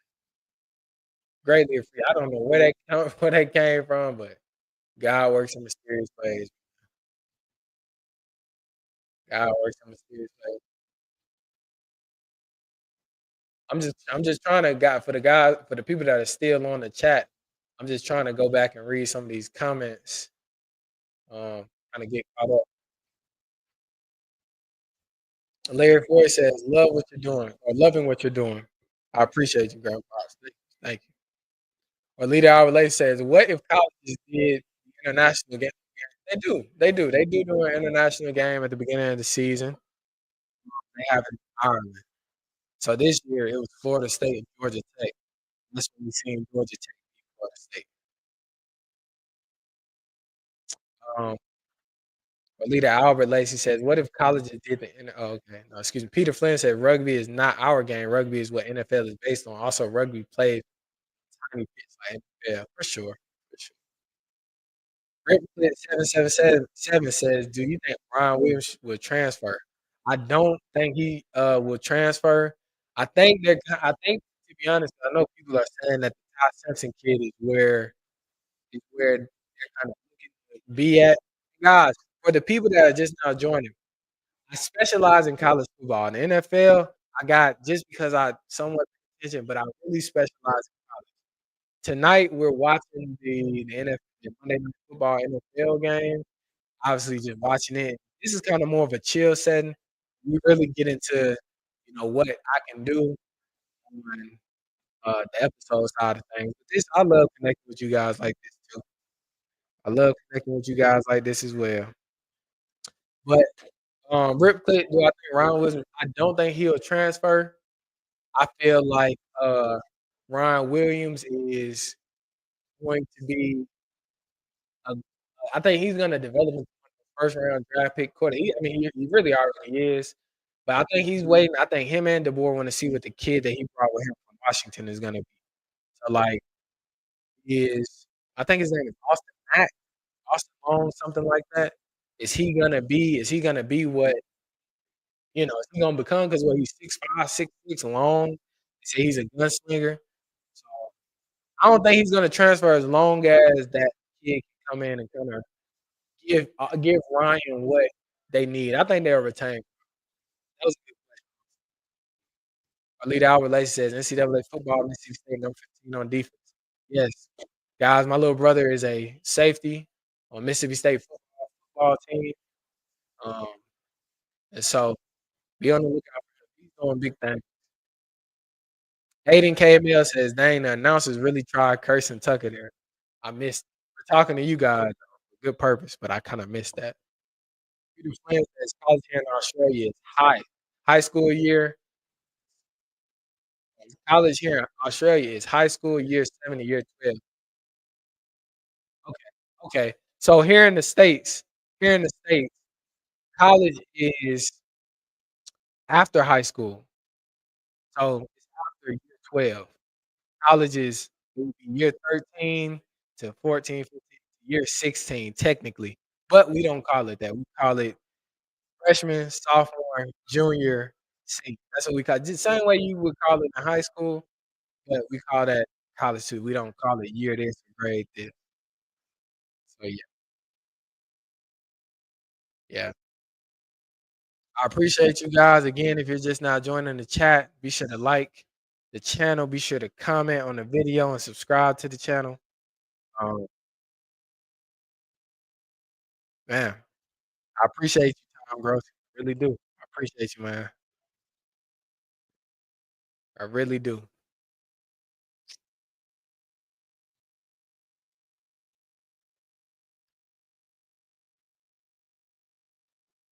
Okay. Peter Flynn says we call that university for sure, for sure, for sure,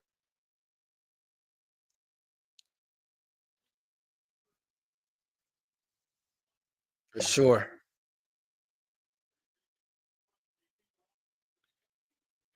Alita Albert Lacey, yes, we use college and university interchangeably. Yes, we do. Yeah, we use that interchangeably in the state. Peter, are you interested? Have you ever been to the United States? If so, I'm out, and this is like the first time I'm talking to someone in life from Australia. What do you think about the United States? How do you view the United States? Because honestly, when I think about Australia, I think about Crocodile Dundee. I grew up watching Crocodile. My grandma used to put on Crocodile Dundee. We had 1 through 3. I watched all of them. Crocodile Dundee. I watched what? There was one where I think his the woman he was with went to Australia. There was another one where Crocodile Dundee came to New York or something like that, and I can't think of that 3rd one. But we had all 3 of 'em. I used to watch the movie so much. Used to watch those movies so much.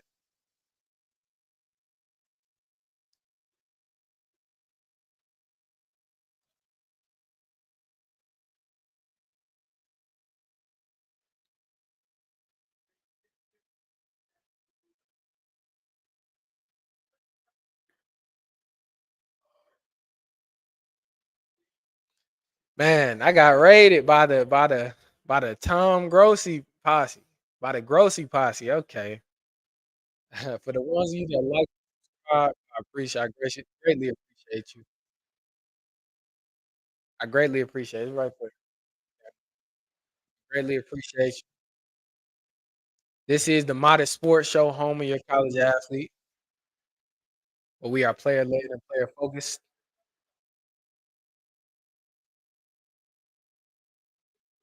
where we are player led and player focused. I greatly appreciate you.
Can you all hear me now? How about now? I'm sorry. Okay, we good. I'm sorry, guys. My favorite defensive scheme. I'm sorry. I'm sorry. My favorite defensive scheme is a 3-3-5. We should be back now. I'm sorry about that, Peter. Thank you for your patience. I'm sorry. We were trying to get that figured out. For those of you who are still here while we stream this game, get what? Let's say 2 or 3 more people in here. Send this around to 2 or 3 more people. Rich, my favorite defensive scheme, like I was saying, is probably a 3-3-5. The only thing with a 3-3-5 is you got to have some dogs on the defensive line. Like you got to have dogs in your nose, especially because he's the anchor to that defense. If he gets pushed back into the laps of your linebackers, then you know it's an issue. So definitely a 3-3-5.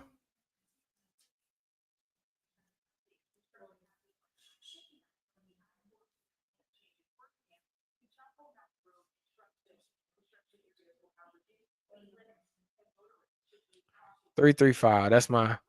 That's my defensive choice.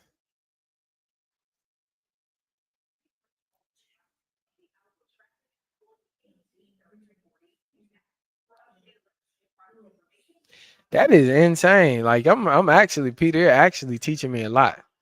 Peter says we have 36 players on the ground here in football, 18 versus 18. That sounds like pandemonium. But then again, it makes sense because the field is so much bigger than ours. So I could see that. I could see it kind of evening out. But so let me ask this. Are you in Australia right now as we speak? Are you streaming this from Australia?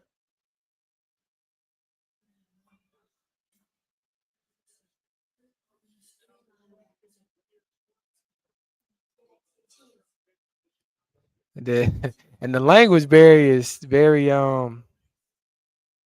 it's amazing. Our code, Peter says our code started in 1858. Man, okay, Peter. Well, right now, Peter. Right now, I'm streaming this from Alabama, Tuscaloosa, Alabama, where the Crimson Tide is. So I don't know how familiar you are with that, but yeah, man, I am. What'd you say? It's Tuesday at 1:47 p.m. where you are right now, or at the time when you entered the chat, it was. That's amazing. That really is. I have my first Peter, you are my first international watcher. I believe. Like I know you all came here at the same time, but you are my first international viewer on the Modern Sports Show. Yeah, that is amazing.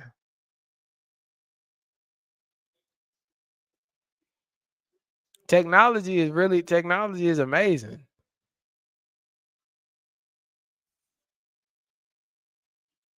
Anywho, Australia. Oh, I wonder like what that's like. Like is Australia like right now? Is it? I'm assuming because you all are fairly close to the equator, it doesn't get too cold down there, being that it's November, like Thanksgiving is this week. Is it cold down there? What's the weather like? Peter says, I have heard of Tuscaloosa. In 1979, I received a radio station from Athens, Georgia, Athens, Georgia, yes. Robinville, Victoria. Athens, Georgia is where the University of Georgia is. Temp is 85 Fahrenheit in winter. I mean, that to be honest though, if I'm being honest, I mean, that's not too far from how hot it is in the winter in Alabama at times. We'll have days where it can get to we'll have days where it can be 35 degrees, and then we'll have days where it can be 72. So it just depends. You are a very interesting person, Peter. Very interesting. Yeah, that's about like Alabama. We get snow every few years. It's not very frequent where we get snow.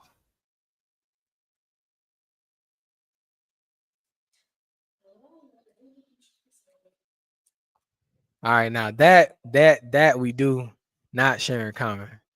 Alabama, it probably get about 100. Very humid though, very humid, but it'll probably get about 100 degrees. Um, versus 120. I'm sure that's very hot.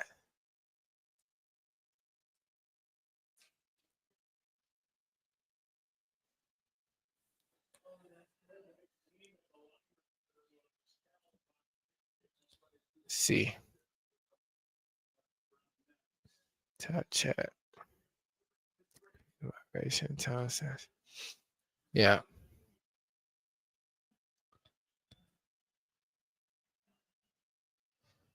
Hottest day I have been in 49.5 Celsius or 123 degrees Fahrenheit. Yeah. Now it does. I have a friend. I think he's still in the chat. I have a friend who lives in Phoenix. I lived in Phoenix for a couple of months myself. In Phoenix, Arizona, it gets that hot. It can get that hot in Phoenix, Arizona, here in the States. So I just don't live there, and I'm actually happy. It's nice to visit at this time of the year because it's not quite as hot. But when the summer months approach, it gets very hot out there in the desert.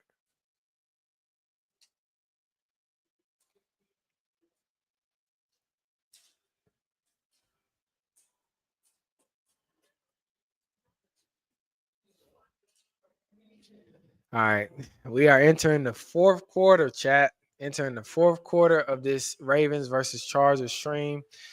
Um,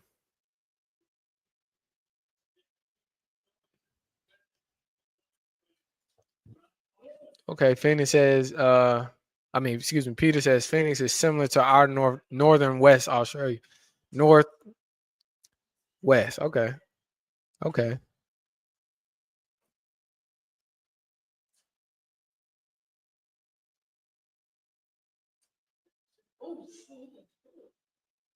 Did he phone with that? I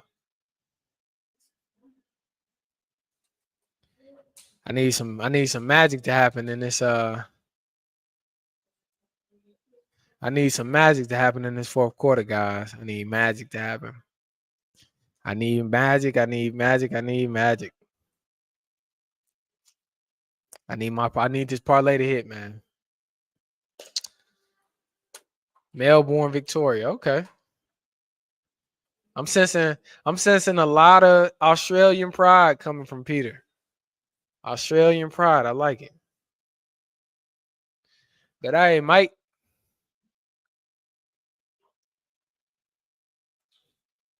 Good day, Mike. Yeah.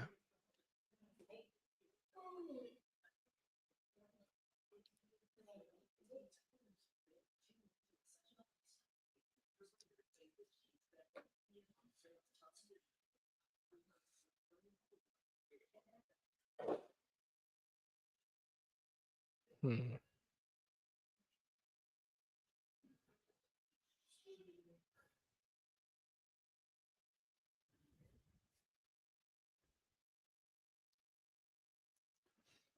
Yeah. But yeah, guys, we're just hanging out. Just hanging out. That was yeah, that was big. That was big, man. Tonight I was not expecting. If you are here from the Tom Grossi posse, I genuinely was not expecting tonight to take place the way that that did. That was a very, very exciting moment. Very exciting moment for sure. Very exciting moment. I actually need to go check out Tom Grossi right now. Tom Grossi.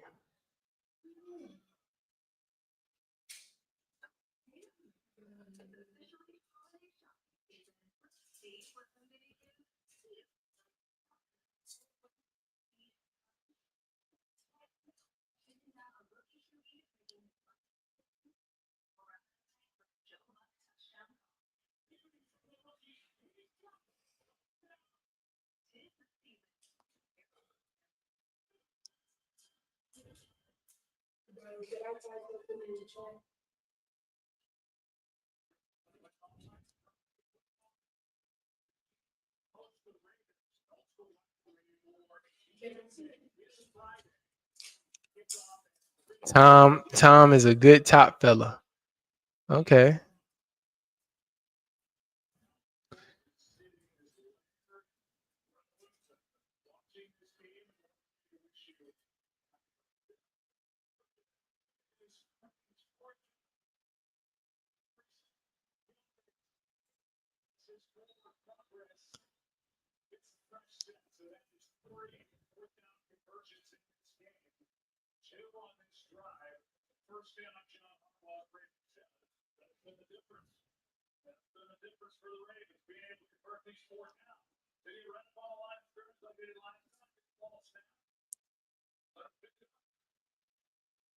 Yeah. Okay.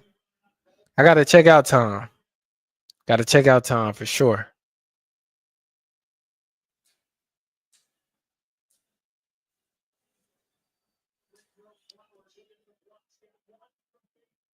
Hey, we need Zay Flowers to pop a big one. Honestly.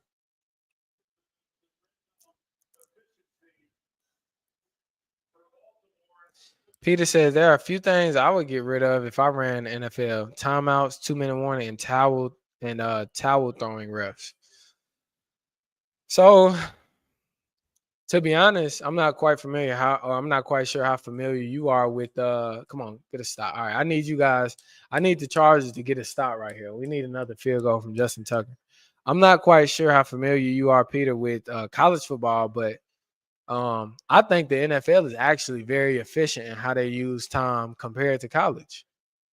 College actually just added a 2 minute warning. I mean, the stoppage of the game like that, I do think it adds a more fervent, a more fervent effect, and kind of more like of a dramatic effect. But especially in close games like this, like 2 minute warning as we near the end of this quarter, it's gonna be very, very like theatrical. Braylon Lacey says, "Who do you think should be rookie of the year and why?" In the NFL, rookie of the year, Bo Nix. That's an easy one for me. Bo Nix. I think Bo Nix is playing real good ball. Uh, yeah, Bo Nix is doing good. Bo Nix. I like Bo Nix. Come on, man. Come on, man. Come on, man. Come on, man. Good job. Good job. Good job. Now get one more stop. Get one more stop. One more stop, man. I need this field goal.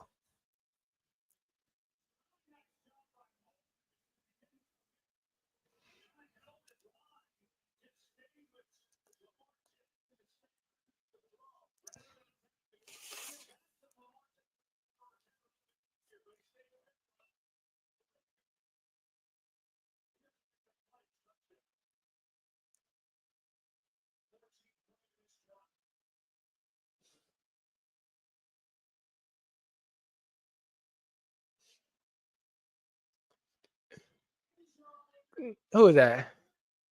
Lord have mercy. Oh, okay, okay, okay, okay, okay, okay, okay, okay.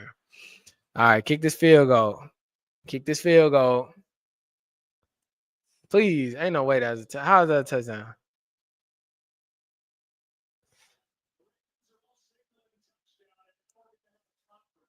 Come on, man. I don't need this to be no touchdown. Oh God. Dang, man. I needed a field goal. No, a field goal, not a PAT. I needed a field goal.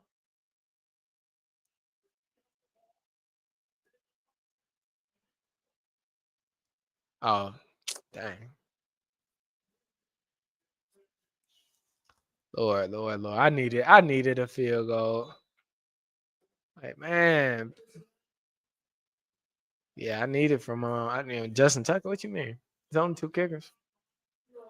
Oh, the Ravens.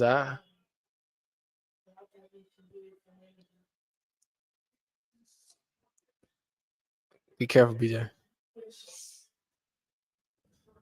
Braylon said, or yeah, Braylon says rookie year Bo Nix, Peter Flynn, and our code ball is in play 80% compared to 15% in the NFL. Okay.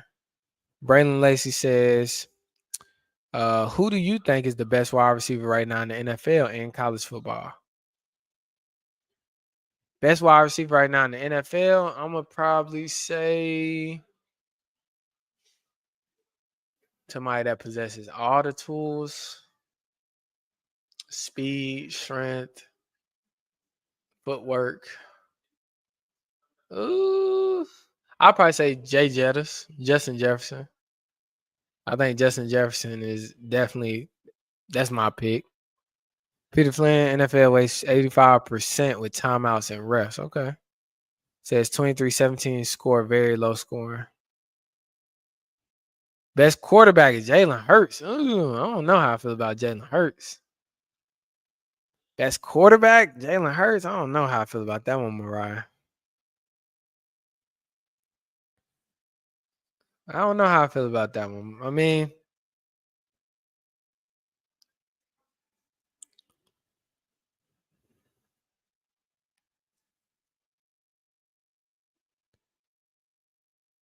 guys, I would be remiss if I didn't say like Tom Grossi, like I wonder how he saw my chat. You know, I put a lot of time, effort, energy into this channel, trying to find ways to refine it and to get the, to kind of deliver the best product to you guys. But I'm very just how did he get a hold of this chat? I'm so curious.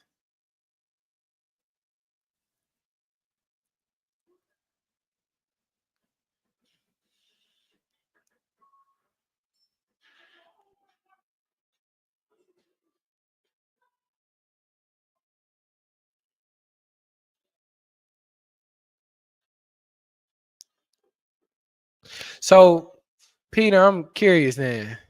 I'm curious. When you say code, because you're saying our code, what exactly does that mean? Like, what does our code mean? I'm sorry. Just educate me if you don't mind.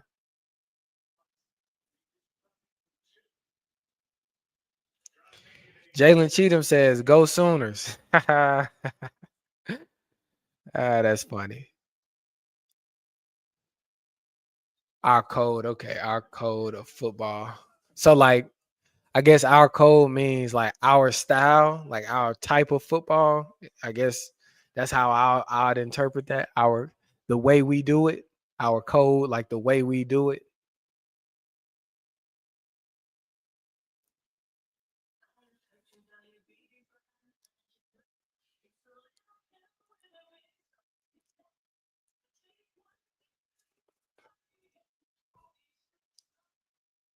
And for those of you who might just be joining or who uh who are just kind of coming in here with us, um right now I'm very interested in I'm interested in Peter Flynn. Peter Flynn is our first international viewer. He is from Australia. And so I'm just kind of learning about the way they do football over there, which I think this is a great, segue into the Modest Sports Show being the home of your college athlete. Be sure to like, comment, subscribe to the channel. Definitely don't want to miss anything, so turn on your post notifications as well. And let's continue to build on this. Let's continue to grow. Yeah, let's keep growing and building on it.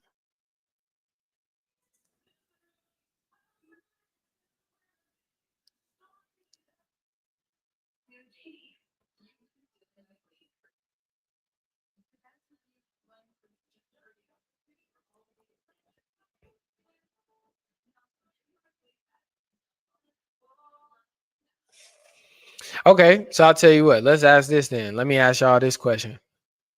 What are we thankful for? Everybody, I got 8 viewers in here, 7, 8 viewers in here right now that are kind of hanging out with me. I want everyone in this chat to tell me, what are you thankful for now as we approach Thanksgiving? What are you thankful for? I'll go last. So when I got 8 responses, or 7, 8 responses from 7, 8 different people, then I'll tell what I'm thankful for. It's a moment for us to be open with one another, transparent, kind of see an opportunistic side of life.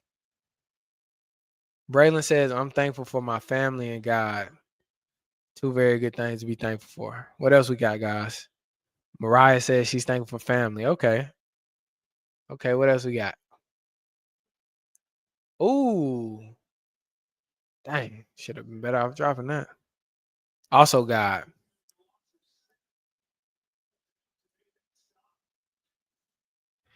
Peter Flynn says, we do not have Thanksgiving here, but that I am here in a smaller city. Okay. Okay.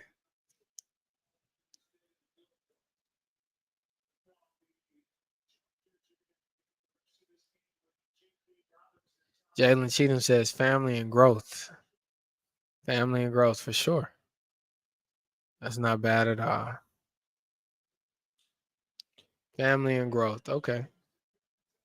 But we got 1, 2, 3, 4 responses. We need a couple more. And now I'll let you guys know what I'm thankful for.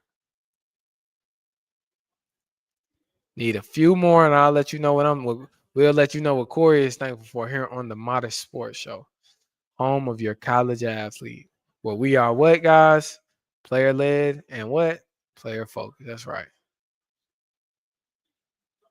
That's right.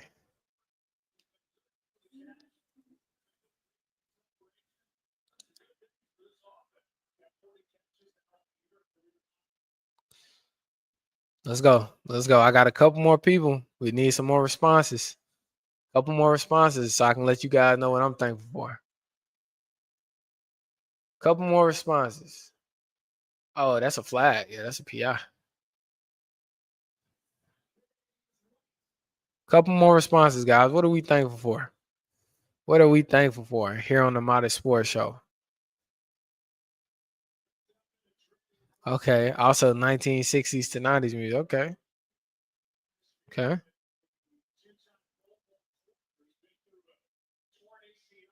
Right on.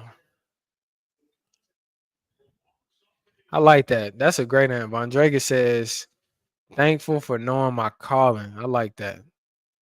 I like that. That's a dope answer. What else are we thankful for, guys? On this Thanksgiving week, what else are we thankful for? And I'm thankful for I'm thankful Vondragas has joined us. I don't know if Coach Hanley is still on here, but if not, you miss your man. I was ready to see y'all spar it out.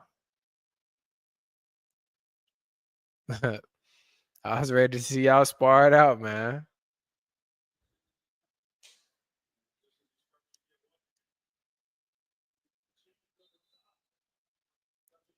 What else we got? We got about, let's see, I got 1, 2, 3, 4,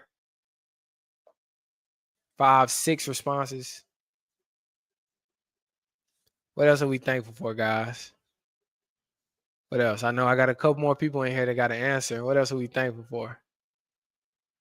Let me know. Let me know. I give y'all my answer. What else are we thankful for? It's amazing to me, man. Like the older I get, it's like the faster time go. And I've heard my elders say that, But I'm thankful. I'm thankful for life. That's just one of the things I'd let y'all in. I'm thankful for life. Thankful to be able, like Vondraga said, just knowing my call and being able to chase my purpose. I think that's something that we all have to be thankful for, honestly. Every day, have an opportunity to wake up and to get after it and get after our goals, How often do I go live? Devencia Rogers and parenthetically, baby, says, how often do I go live? I go live every Monday night.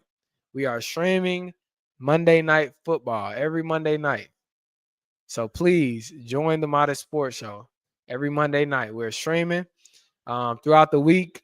On Thursdays, be sure to catch a new video every week where I sit down and break down some of the key matchups in the upcoming week in college football, because that's what this show is founded on, college athletics, specifically college football.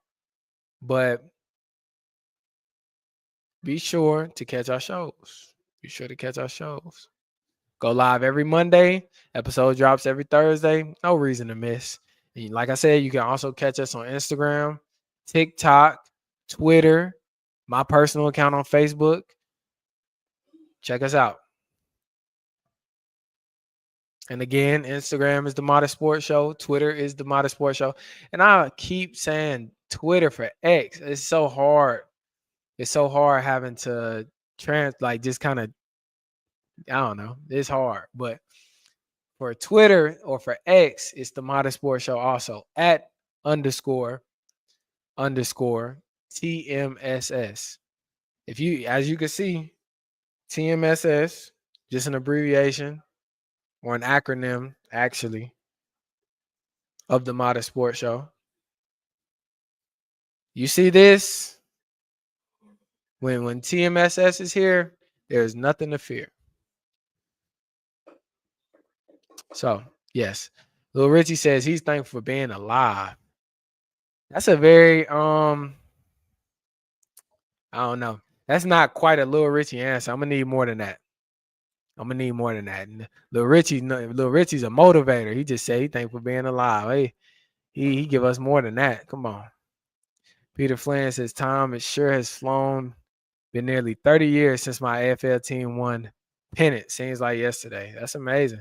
So, Peter, just from your responses, I am going to assume, hopefully safely assume, that you are an older gentleman. You sound like you have a lot of experience in life. And I appreciate you for bringing that experience to the Modest Sports Show.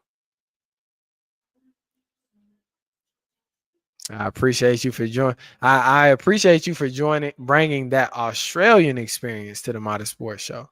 61, that's amazing. That's a blessing. I hope to one day make it to that age, 61. That's amazing.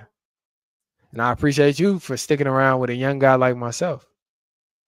Peter, I'm KORY. I am the owner, the host, and the founder of the Modest Sports Show. And I hope you are enjoying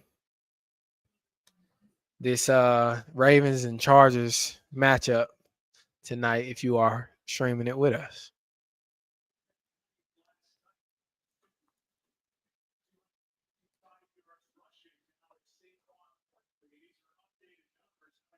I got a couple more in the chat that have not yet dropped what they're thankful for. We're looking forward to seeing what you are thankful for in this Thanksgiving season.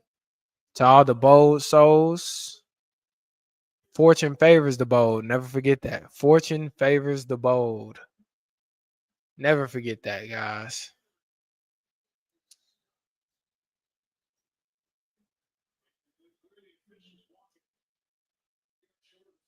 I am. I like to think so. I'm very I have my moments. If you were in here earlier, I was a little animated, Peter, but for the most part, I try to be. Yeah. I try to be, Peter. I try to be just a very, very good person to the best of my ability. Vandrega says, so go on, be messy and tell me what my coach said tonight. Him and Coach Trainer. It was a lot. I mean, so Coach Hanley, Coach Hanley wasn't really on too much. You know, he was chilling for the most part. We really spoke about Tulane. Tulane, I think everyone should feel Tulane is probably the best candidate for a Group of 5 school to get into the college football playoff, right? Because Boise State, they're banged up. Ashton Jeanty, as good a season he's had, he's banged up. I think they're on their third string quarterback at this point. They kind of struggled with, I believe, was it San Diego State or San Jose State? I forget the one that they played, but they struggled with them this past weekend. On top of that, UNLV, they're a 2-loss team, and one of those losses is to that Boise State school. Tulane, on the other hand, their 2 losses come from power conference schools. So Oklahoma, Kansas State. And both of those games with Kansas State, I think that game went into overtime, if I'm not mistaken. And Oklahoma, they played them just as good. So if anybody, and aside from that, they're undefeated in conference play. So if anybody deserves to go to if any Group of 5 school deserves to go to the college football playoff, it should be Tulane. Coach Trina, she was we were sparring a little bit. I don't know if she's still in here, but we were sparring some. She figured that Alabama's coaching staff didn't do a good job with the players they inherited. So yeah, that's all I'll say. If she's in here, hopefully she'll speak for herself.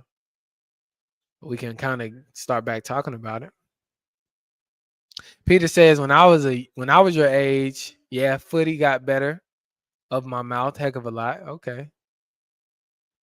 That's that and I think I've had, every dog has his days. I've had days where my youth is, oh yeah, this is over. If you don't get him down, it's over. It's over. Yeah, it's over. But yeah, I have my days when I'm 24, but I've had moments in my young life where, you know, a hard head makes a soft. We know what. Jalen Cheatham says, in all honesty, do you see a crazy scenario unfolding? That's a great question. We talked about this a little bit earlier before you joined the chat, Jalen. But yeah, if I could see a crazy scenario, and I could see a crazy scenario like this weekend if they would have mollywop Auburn and everything was to happen as far as like just like Purdue beat Indiana and just stuff like that. If that happens, then yeah. Yeah, if that would have happened, Alabama, I don't know if you remember or if it sparks a memory, but in 2022 we seen something similar where Alabama needed all these teams to lose to make the playoffs, and it happened. Granted, they still didn't make the playoffs, but it was still crazy because I remember having a conversation with different people at the time. I'm like, man, Alabama, I think they're gonna make it, or they got the potential to make it. Every single thing happened that needed to happen for them to make it. Granted, I think they played Kansas State that year in the Sugar Bowl. It's the Sugar Bowl, I believe. They blew them out, but either which way, it would be crazy. It would be crazy. Von Drake, they coming up because somebody asked us the question. I gotta answer the question. We still call them the San Diego Chargers. Okay, hey, that's all. All is fair in love and war. I hate that, and because Peter, I really don't like that for you guys. I think college football, if you enjoy the NFL, then you would love college football. I'll say that. College football, the atmosphere is electric. Granted, I think especially in my region of America, which is the Southeast, we take college football a little bit more serious than other places in the world. I know some might disagree, but you really just got to be here to see kind of how serious we take it. But it can get like you mentioned politics and the USA being political as a whole. College sports is very political too, especially in this region of America. So it's something. Yeah. Jalen says that Peter Flynn College is greater than NFL. Yeah. College football in the States. If you like the NFL, if you enjoy its atmosphere and that, then you would love college football. If you're a true football fan, that is. NFL is bearable. If you watch a game of AFL, you would ditch the NFL. Okay. Definitely gonna have to check out the AFL. Definitely gonna have to check that out. I even believe Canadian football is foreign to us just because the regulation, the rules, the way the game is played. So other versions and modifications to the way we play the game, I would be interested to learn. Like, I'm curious, actually, something that came to my mind when you mentioned 36 players being on the field is what are the positions called? Like, I know in American football, right, on offense, your skill positions, you got 3 wide receivers, a running back, and a tight end for the most part. 4 receivers, technically, and you got a quarterback. You got 5 skill positions: quarterback, running back, 3 wide receivers, 4 wide receivers, whatever the number is. Then you got 5 offensive linemen. On defense, depending on what system you run, you got 4 DBs, 5 DBs, 4 for the most part. You got 4 offensive linemen, 3 linebackers, 3 offensive line. Excuse me, 3. Yeah, you're right. Defensive linemen. Excuse me. 4 defensive linemen, 3 linebackers, 3 defensive linemen, 4 linemen. There's a lot of variations. So I'm curious to know. I'm curious to know, like, how would you like, what are the positions in the AFL? Which game this weekend would you recommend to Peter? This weekend, I would tell him to check out Auburn or Alabama, Ohio State and Michigan. These are just a couple games you could watch. Uh, I would also say check out Texas and Texas A&M. Maybe Florida and Florida State. Like, these are just some of the premier rivalries in college football. And this is actually a great week if you're not familiar with college football. It's the last week of the regular season. This would be a great week, though, for you to catch some good college football, man. I believe it's a great. I think we deliver a great product. Only thing with college football, and we spoke about this some before you joined the chat, Peter, is college football is becoming a lot more about the money than it is anything else.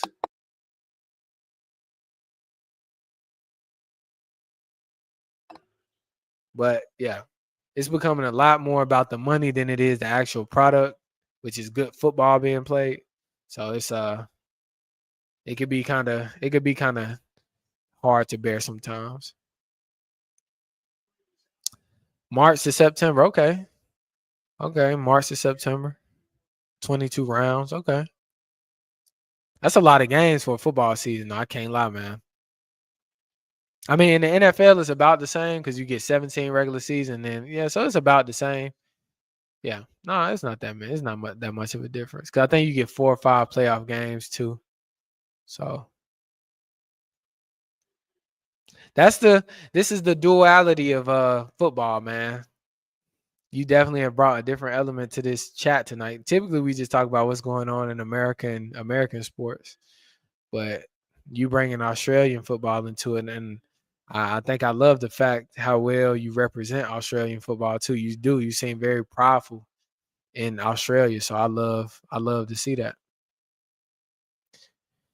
For those of you who are still sticking around, it is 30-16 Ravens. My Ravens. My Ravens. We are 7-4. We're gonna be 8-4 after this game. And I think, man, the Ravens, man, it's really no reason why we can't win the Super Bowl. I think the only reason we wouldn't win the Super Bowl is because, mm, oh God, I think the only reason we wouldn't win the Super Bowl, I think our receiving core is kind of weak. No, I think our receiving core is kind of weak.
But guys, unfortunately, my parlay is not gonna hit tonight. My parlay is not gonna hit tonight. But let's just hope I can at least recoup my money.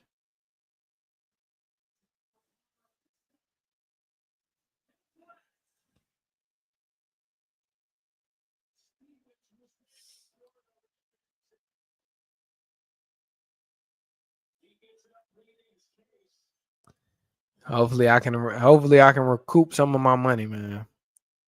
So I'm gonna need passing yards and Zay Flowers or some. Yeah, it'll probably come by way of Zay Flowers and passing yards for me to get my money.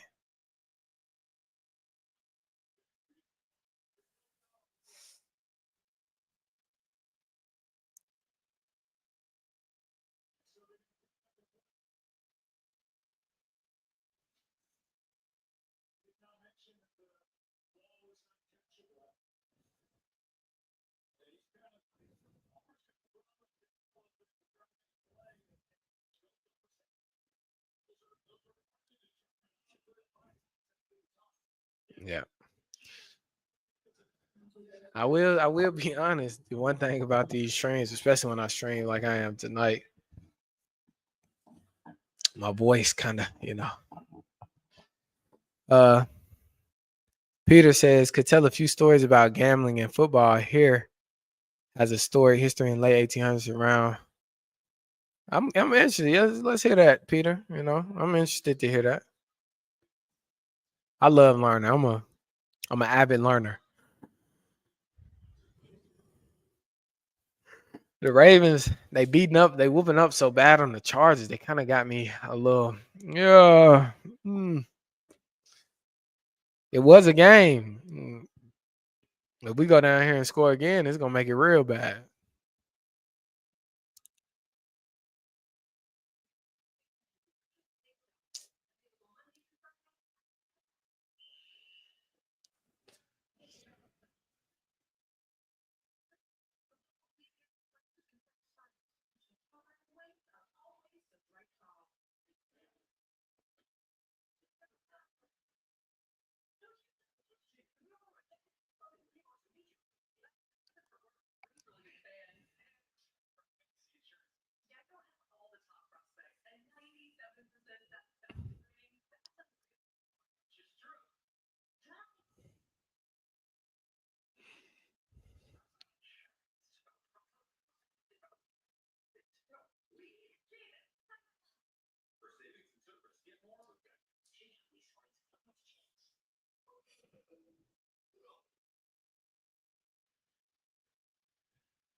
In 1880, an illegal bookies player, excuse me, in 1880s, illegal bookies paid players to play dead, sorta, and right through two players from Club Carlton got life suspension in 1910. Lord have mercy.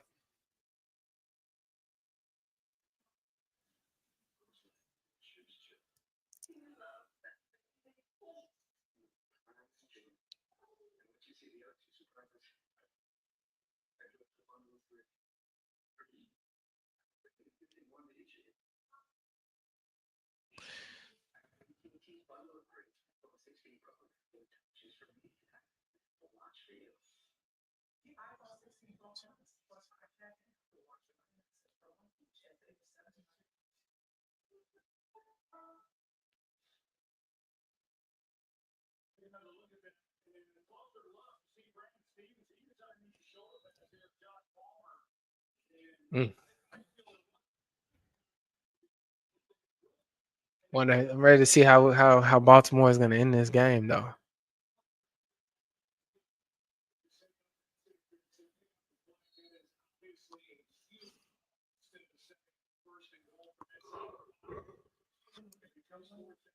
Mm.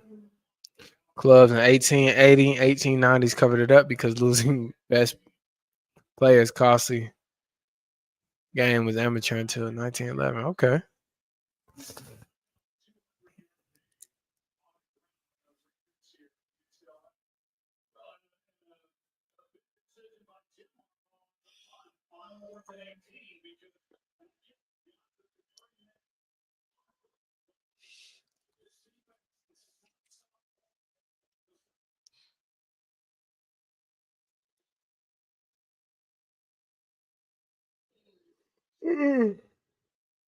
Oh, guys, excuse me. Excuse me.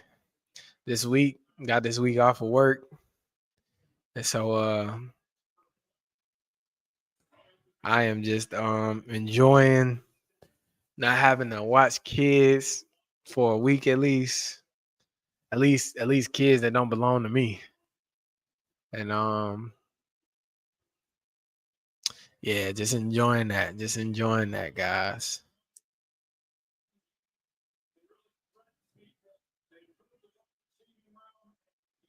We just watching this game. They at this point in the game, Ravens just killing some clock. Just killing some clock.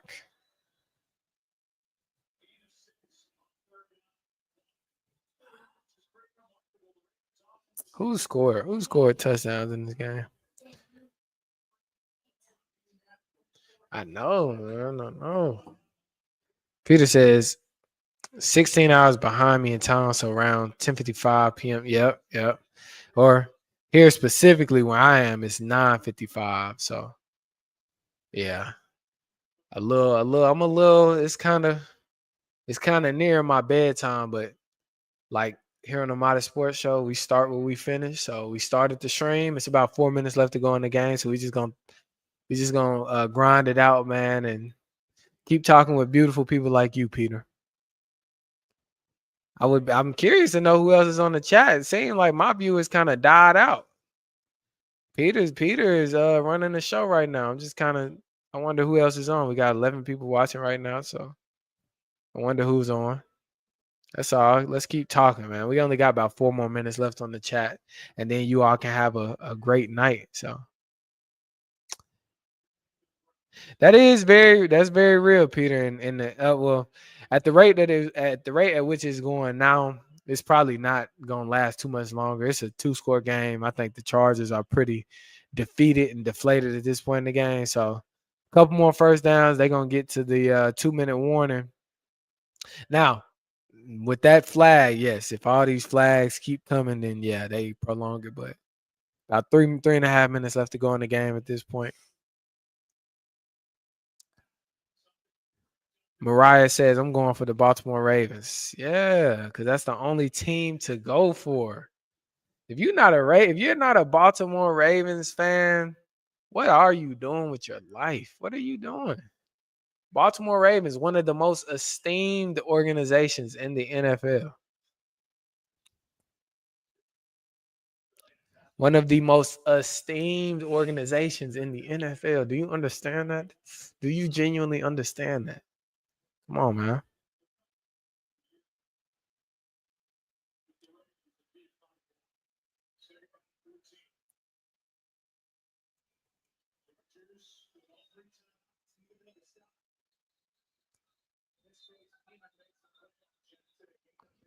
So did they call timeout? Okay. Yes, and that is exactly why. I mean, definitely shouldn't quit, but not coming back. I just hate it when my parlays don't hit, man. It blows my mind. It just blows me. When my parlays don't hit, it just kills me. It just kills me.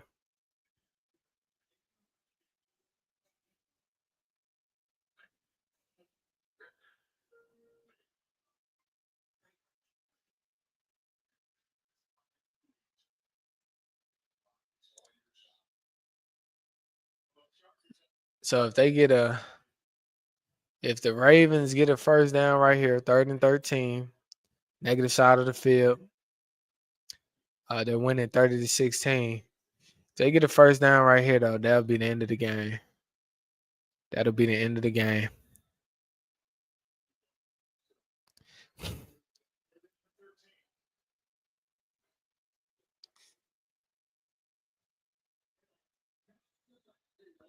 Okay. See, this is interesting though. This is where the game gets interesting, at least in American football. So we look at situations. It's 3-15 left to go in the game. The Ravens are gonna punt the ball around around like the 30 or so yard line. Okay. They're gonna flip the field. Probably it's gonna be somewhere around the 15-yard line on the opposite side of the field. The Chargers are gonna have to drive. It's 85 yards. Oh, excuse me. They're on the 20-yard line. Actually, the 19-yard line. So we're about to punt from the 19-yard line. The punt is around the 43-yard line. They're about to have to drive about 60-ish, 50-ish yards. About 50, what is that? 57 yards to score. It's about 3 minutes and some change. They're gonna use at least a minute. So they're gonna at least get down to the 2-minute warning. Uh, then they'll score once. They got two. They're gonna go. They're gonna come on the other side of the 2-minute warning if they do score. And they have 2 timeouts left. So a first down is really gonna end the game. It's gonna ice the game. That's if they. I'm sure they'll probably try to. They're gonna try to score before the 2-minute warning. We'll say that they're gonna try to score, so that way they can have 3 timeouts.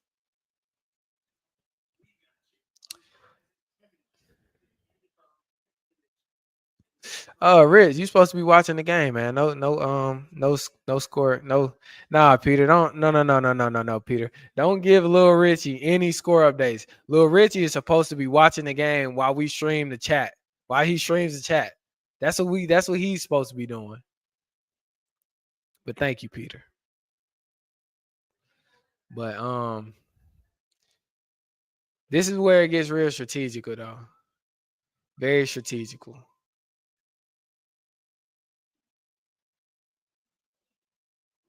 So this is going to be a very interesting last 3 minutes of the game. If I'm the Chargers, I'm trying to score before the 2-minute warning so I can have 3 timeouts on defense and we can get another 3 and out with another chance to score. If I'm the Ravens, really want to hold them. If they are going to score, I want them to score coming out the 2 minutes so that way they have 2 timeouts left, 1 first down, ice the game. That's kind of my strategy for if I was on either side of the game.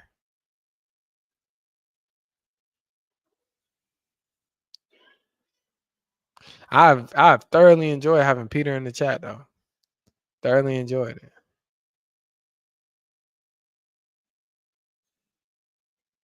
Peter, I hope that you become a regular. And I know there was an influx of the Grossy posse. Very thankful for that. I'd assume that a lot of them probably won't be in here every Monday night, but just to gain one in you, Peter. That's more than enough for me.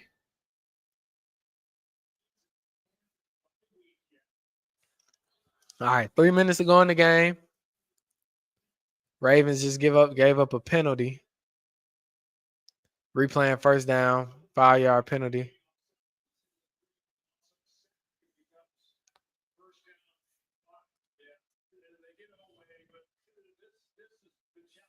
Mariah asked, "How did I start this show?" I started this show just on an iPad. I was on an iPad when I initially started. Now I got a $700-800 camera.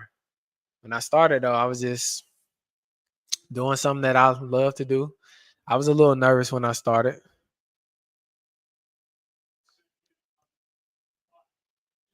Yeah. I appreciate that, Peter. But when I started the show, I started off on an iPad. I was nervous on my first episode. I was like, I think this is something that you continually try to do, no matter what stage in broadcasting you might be in your career, is building credibility. And so, like, why should you guys want to listen to me? What do I offer, and what can I tell you that you couldn't get from anywhere else? And so, that's been a constant challenge for myself, but really just understanding the game of football and adding value to what you already know. So that's how I got started. Lil Richie says, if it was a Super Bowl and 1 play left, who's your quarterback and my receiver? Oh, that's a good. My quarterback is Shador and my receiver is Travis Hunter. Your 1 and 2 pick in next year's draft. Peter says, like your easygoing style, sort of like us Aussies. Yeah, I know, Peter. I feel like Americans get a bad rap for being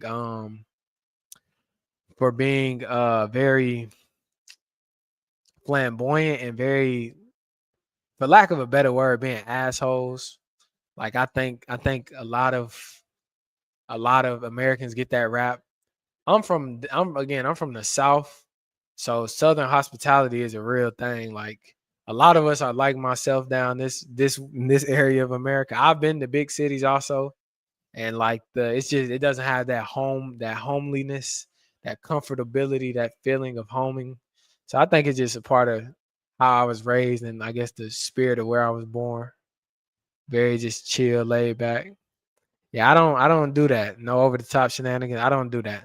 If I have to do anything outside of who I am as a person, then and this is not you, Peter, just speaking in general. If I have to do anything outside of who I am as a person, you're probably not the right audience member for my show and for myself.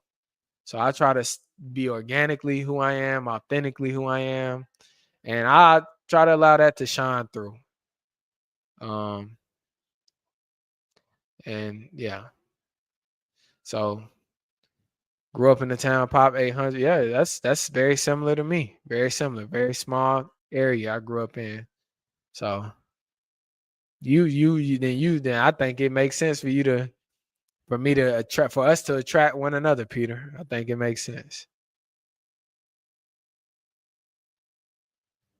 I guess to answer Lil Richie's question in this year's terms, quarterback, probably gonna talk about me too. I'm gonna say Lamar Jackson.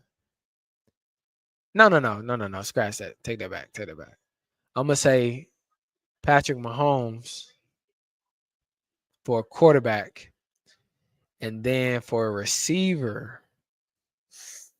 Oh man, a receiver.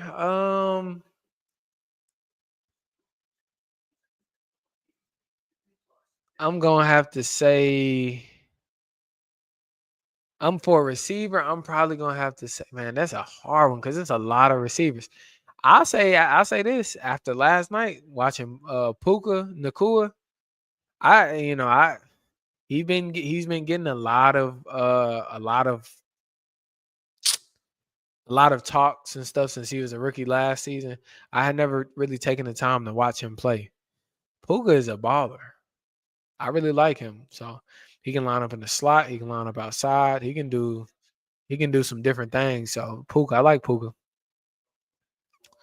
Um, Peter said we had to put TV antenna up 50 feet to get extra channel area. Yeah, that's kind of how I grew up, man. In the country. And I don't know if you understand that, but like in the country, just kind of like I think you all would call it the in the outback, like the countryside of the land in the outback. That's kind of where I grew up. Farmland and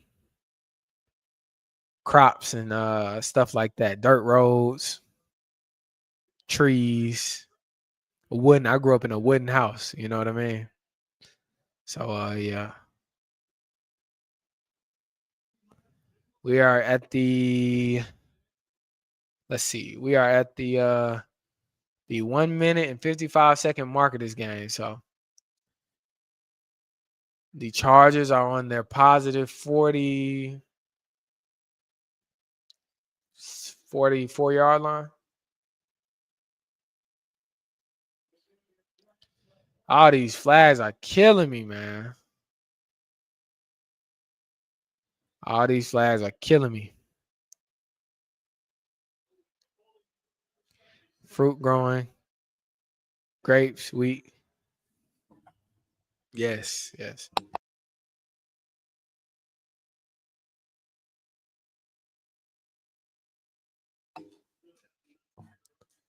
Nearest city was 150 miles away. Oh man, that's really the country. Yeah, that's really the country.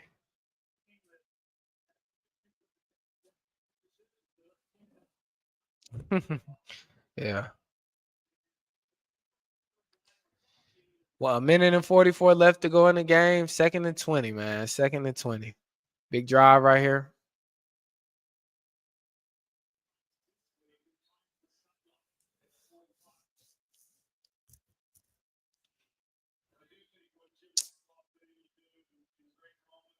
Man, Peyton Manning and Jerry Rice. Oh, I didn't know you were saying all time. I thought you was asking. I thought you was asking like that's playing now. Lord have mercy. I thought you was asking who playing now. He took it back to the 80s. With Jerry Rice at least.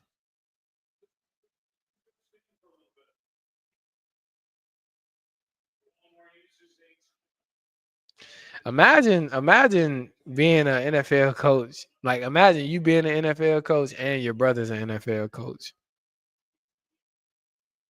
That's pretty cool. I can't lie.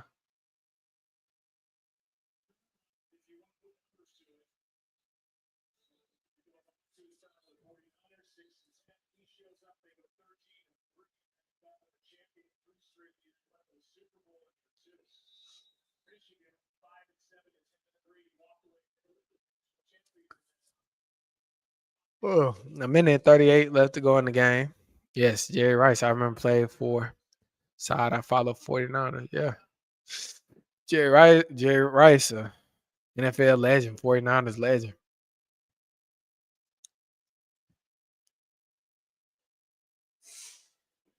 Get him down, get him down. They gonna burn that timeout? Okay. Did they burn the timeout?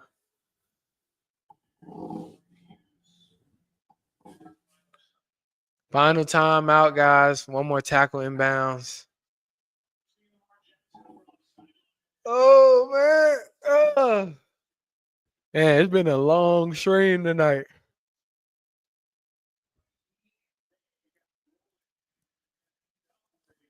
Been a long stream, but we gonna thug it out. Minute 29 left to go. Peter says San Francisco gold mining town like here, but we had the bigger gold field. Okay. Okay. They had the bigger gold field. Okay.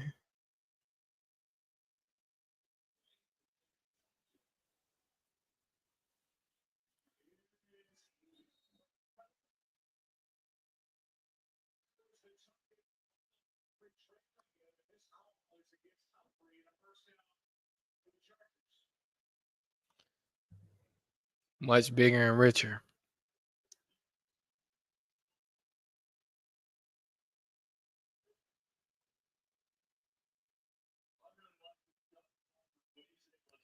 Just kicking it, guys. Just hanging out. Just hanging out.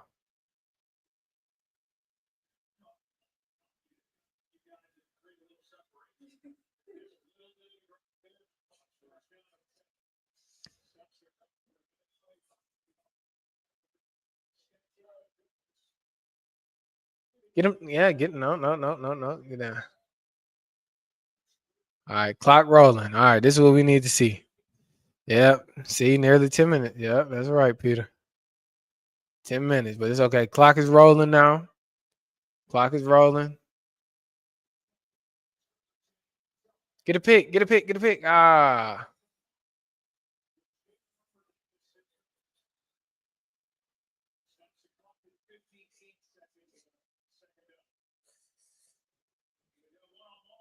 That's just how it works in football, or at least in American football, Peter. Yeah. That last 2 minutes, that last 3 minutes of the game, man. Especially when it's a game like this, it's kind of dreadingful. But when it's a close game, though, to me, I never want it to end.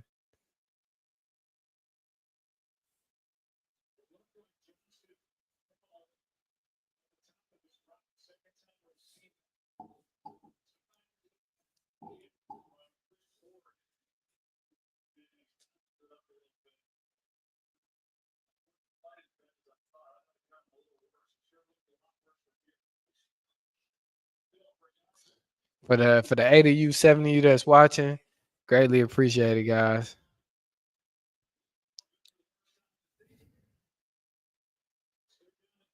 Greatly appreciate it, guys.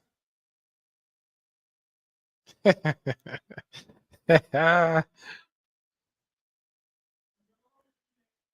right, 4 down territory right here.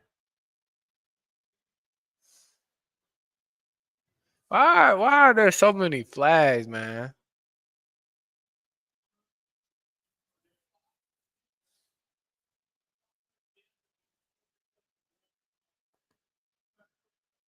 Come on, man. They trying to make it theatrical now. Like, where's the flag, man? That's not a flag. That's not a flag. That's not a flag. But they don't have no timeout, so it's okay. Score right here. Get the onside kick. That's cool.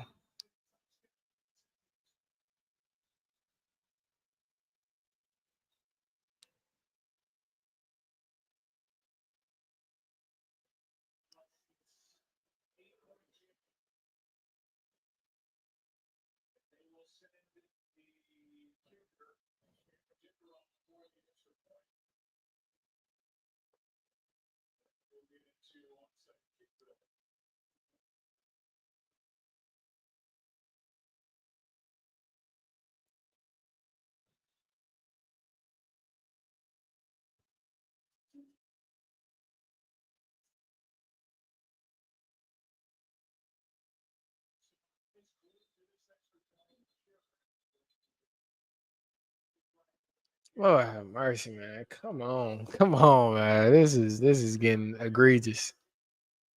This is becoming egregious.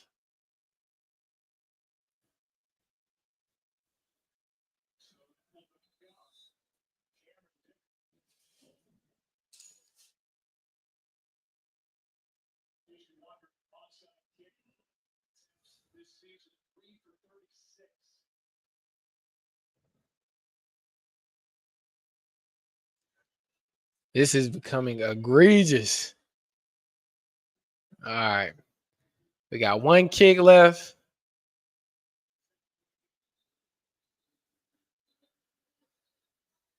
One kick left.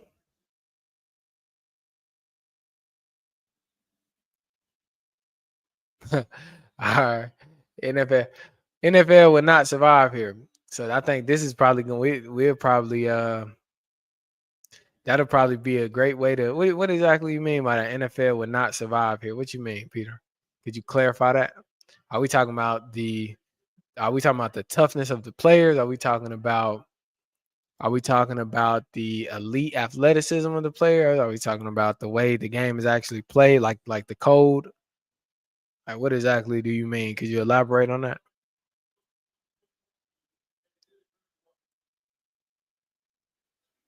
Just for this last 40 seconds we have. Too boring, too slow, too many stop start. Okay. Yeah, I can. Too boring. That's why I said, Peter. That's why I said. Definitely, if you haven't, check out college football, NFL for me, and that's exactly why we stream while we watch the NFL. Like that's why I'm streaming and talking to you guys because I'm more concerned with talking to you versus actually watching the game. I watch a little bit, but I'm more concerned. I'm more in tune with you guys, and I use this as a medium because throughout the week I'm uploading content that you see after I've recorded content. This is a live medium. I'm able to respond to you in real time, hear what you think. College, on the other hand, college is electric. I love college football.